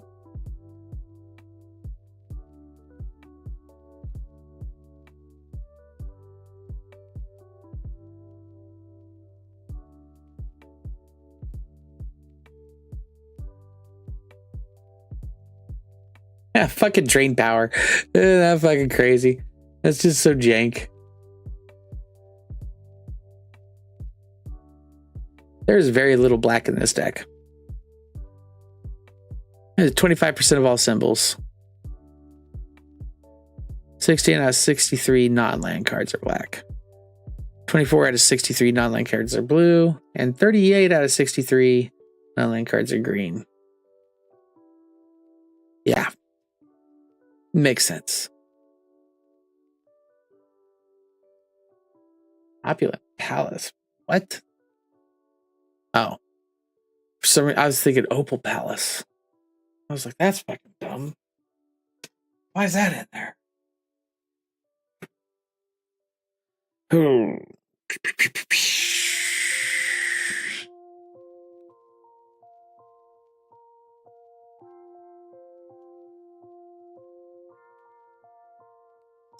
Oh, yeah, let's go with mana value.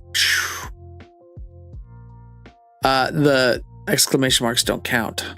But what do we get? You get Buried Alive. That's pretty good. Cephalid Constable. All right. Cold Ice Selgie, Fertilid, Gem Razor. Nope, not Gem Razor.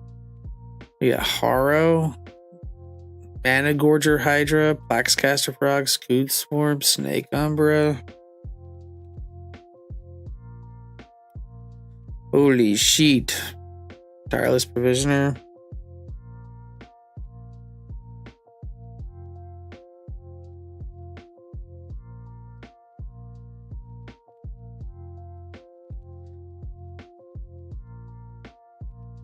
Okay.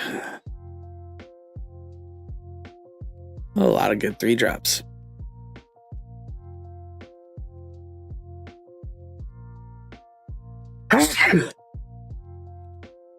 There is an insane amount of 2-drops in this deck. And 1 drops.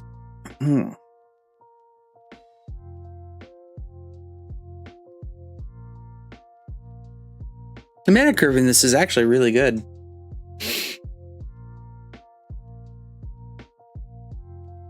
Okay.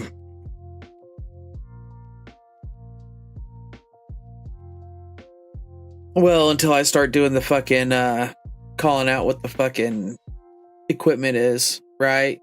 Mask of Memory is actually a 3-drop if you really think about it, right? Explorer Scope's actually a 2-drop if you really think about it. Where is Basilisk Collar? Didn't I put Basilisk Collar up in this bitch?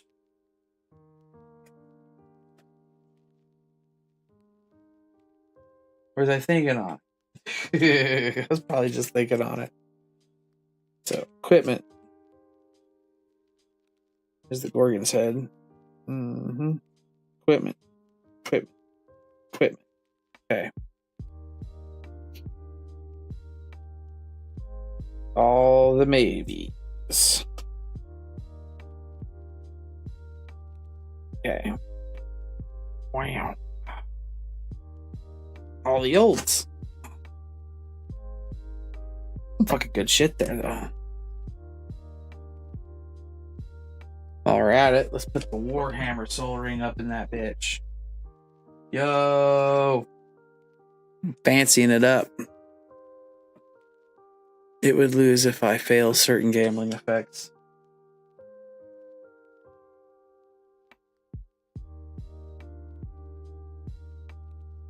You know, there's ways to rig it, like Crark to Thumbless, right? Crark's thumb.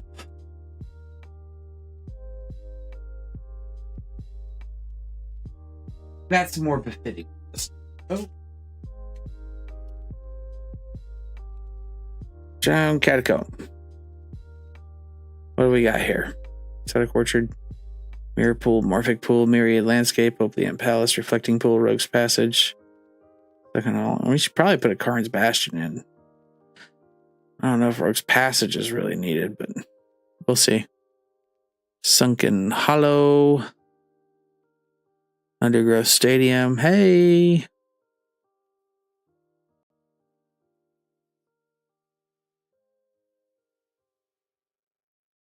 Oh, yeah, we got a fancy command tower for you.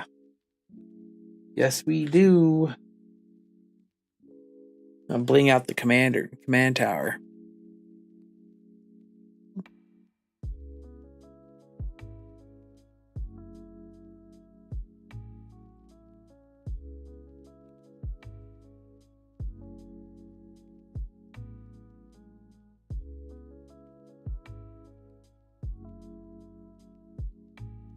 We'll just take out a swamp for Drowned Catacomb. Makes more sense. Puts it more on curve.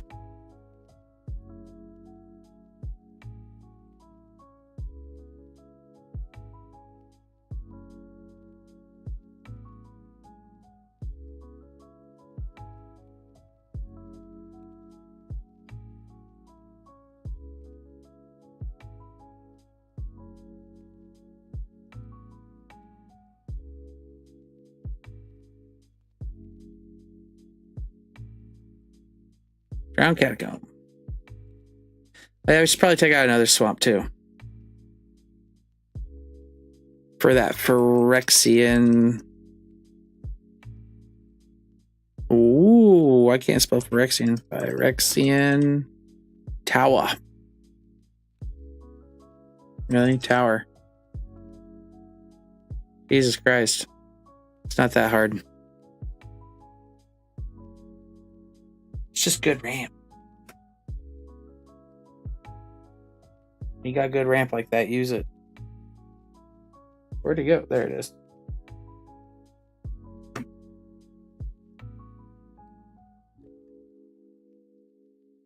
Which one do I hate the most? All of it. It's all gross.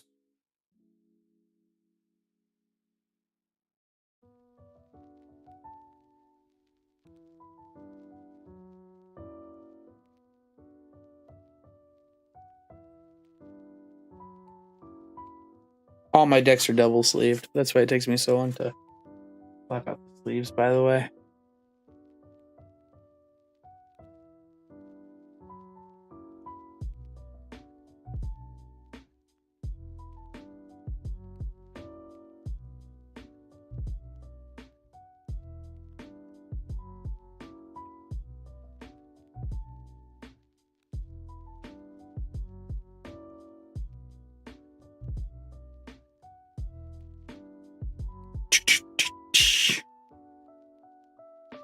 Let's see here.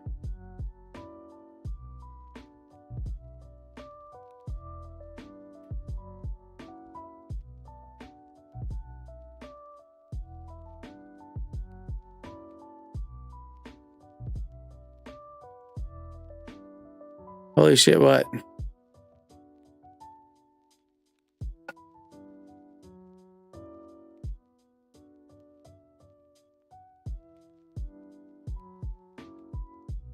Ooh. Yeah, put some equipment up in this motherfucker.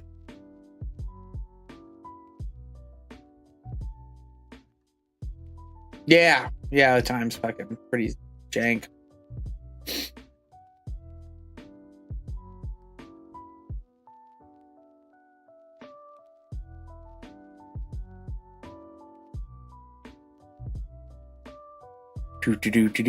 Do.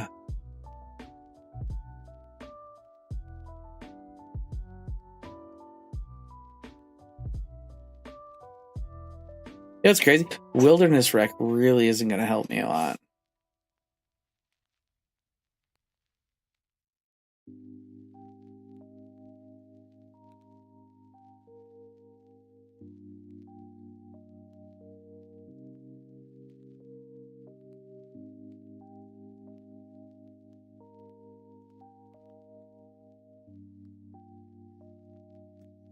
I mean, we could just take Ashiok out. I really don't think she's doing much for the deck, but no, she might be. Yeah, we'll keep her in there. We'll see what's going on with her. Did I get all my counter shit in there? That's fucking crazy. Oh, except for Corpse Jack. We should really put Corpse Jack in there.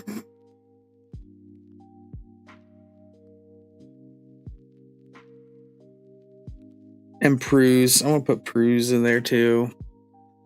I'm going to figure out creature swaps.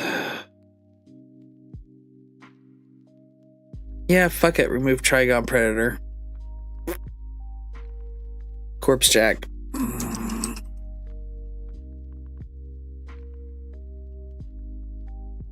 yeah. What am I doing? Corpse Jack's down here. He's just fucking too goddamn good to not put in here. And you really can just mutate onto him, so. He's a fungus.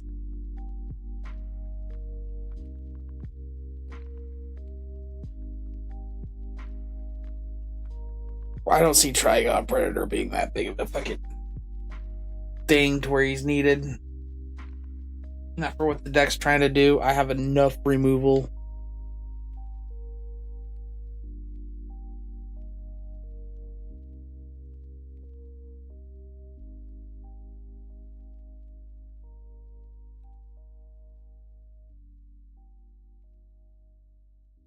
And he's technically a doubling season for the deck.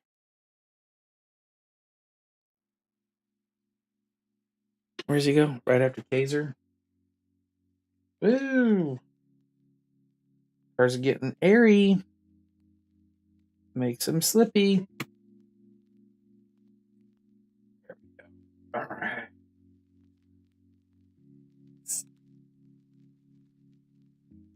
There are just some creatures that are just gonna fucking stay in there. Cephalid Constable for one. Hey, baby.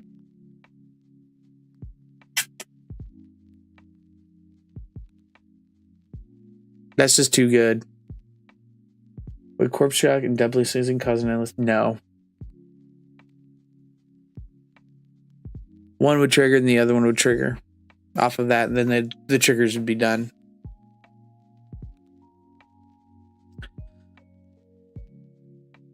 Cephalid Constable says when he deals combat damage to a player, return up to that many target permanents to their that they control to their hands. Just so good. So good. Pollywog's draw and makes my shit like it's draw and ramp. He's draw and ramp. And mutable. What?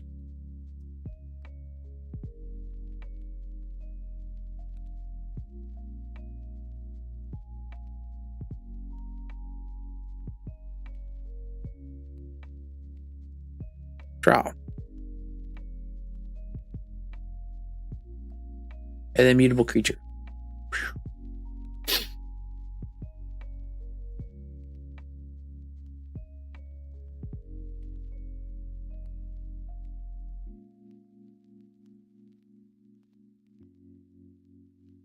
All right.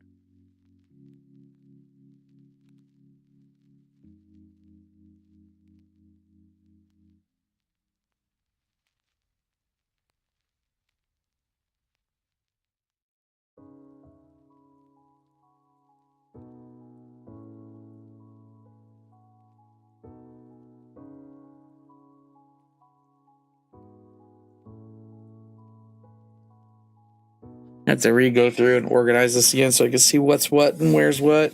Because so much, everything does so much. I need to do it with Kadena too. Why are my soul tie decks like this? That's not even the Mana Gorger Hydra I have.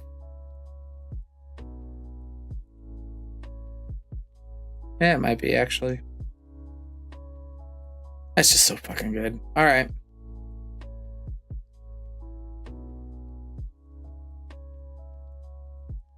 Cunning Evasion.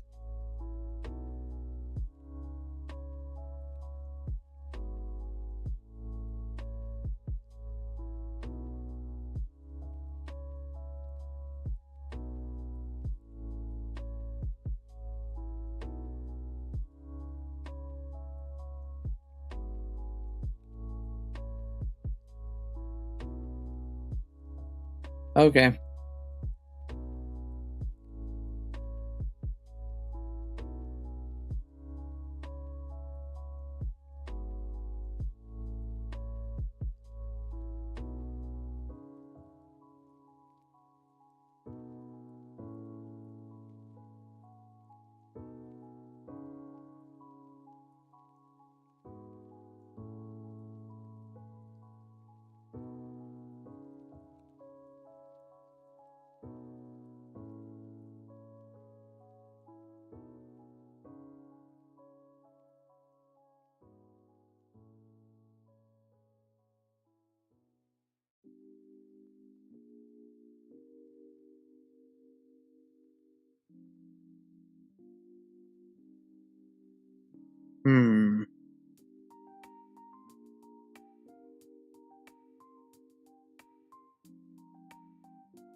Welcome back.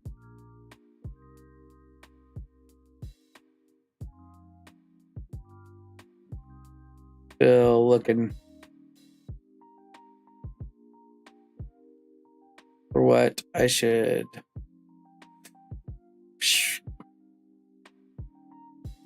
It's fucking ridiculous.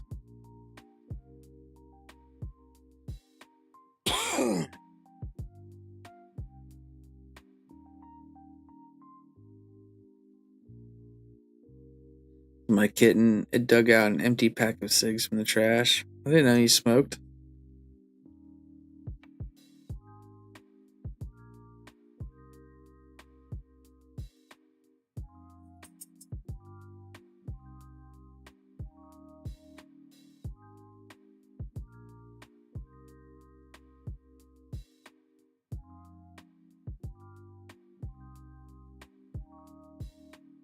Oh, okay.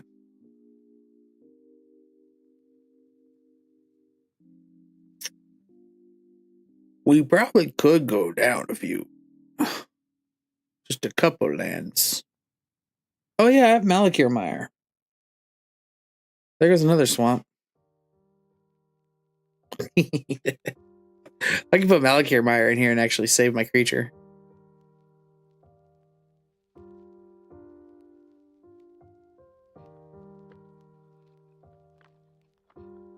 Well, anyways, that's enough for today. I'm out, thought. Love you guys. Take care. See you tomorrow. Bye.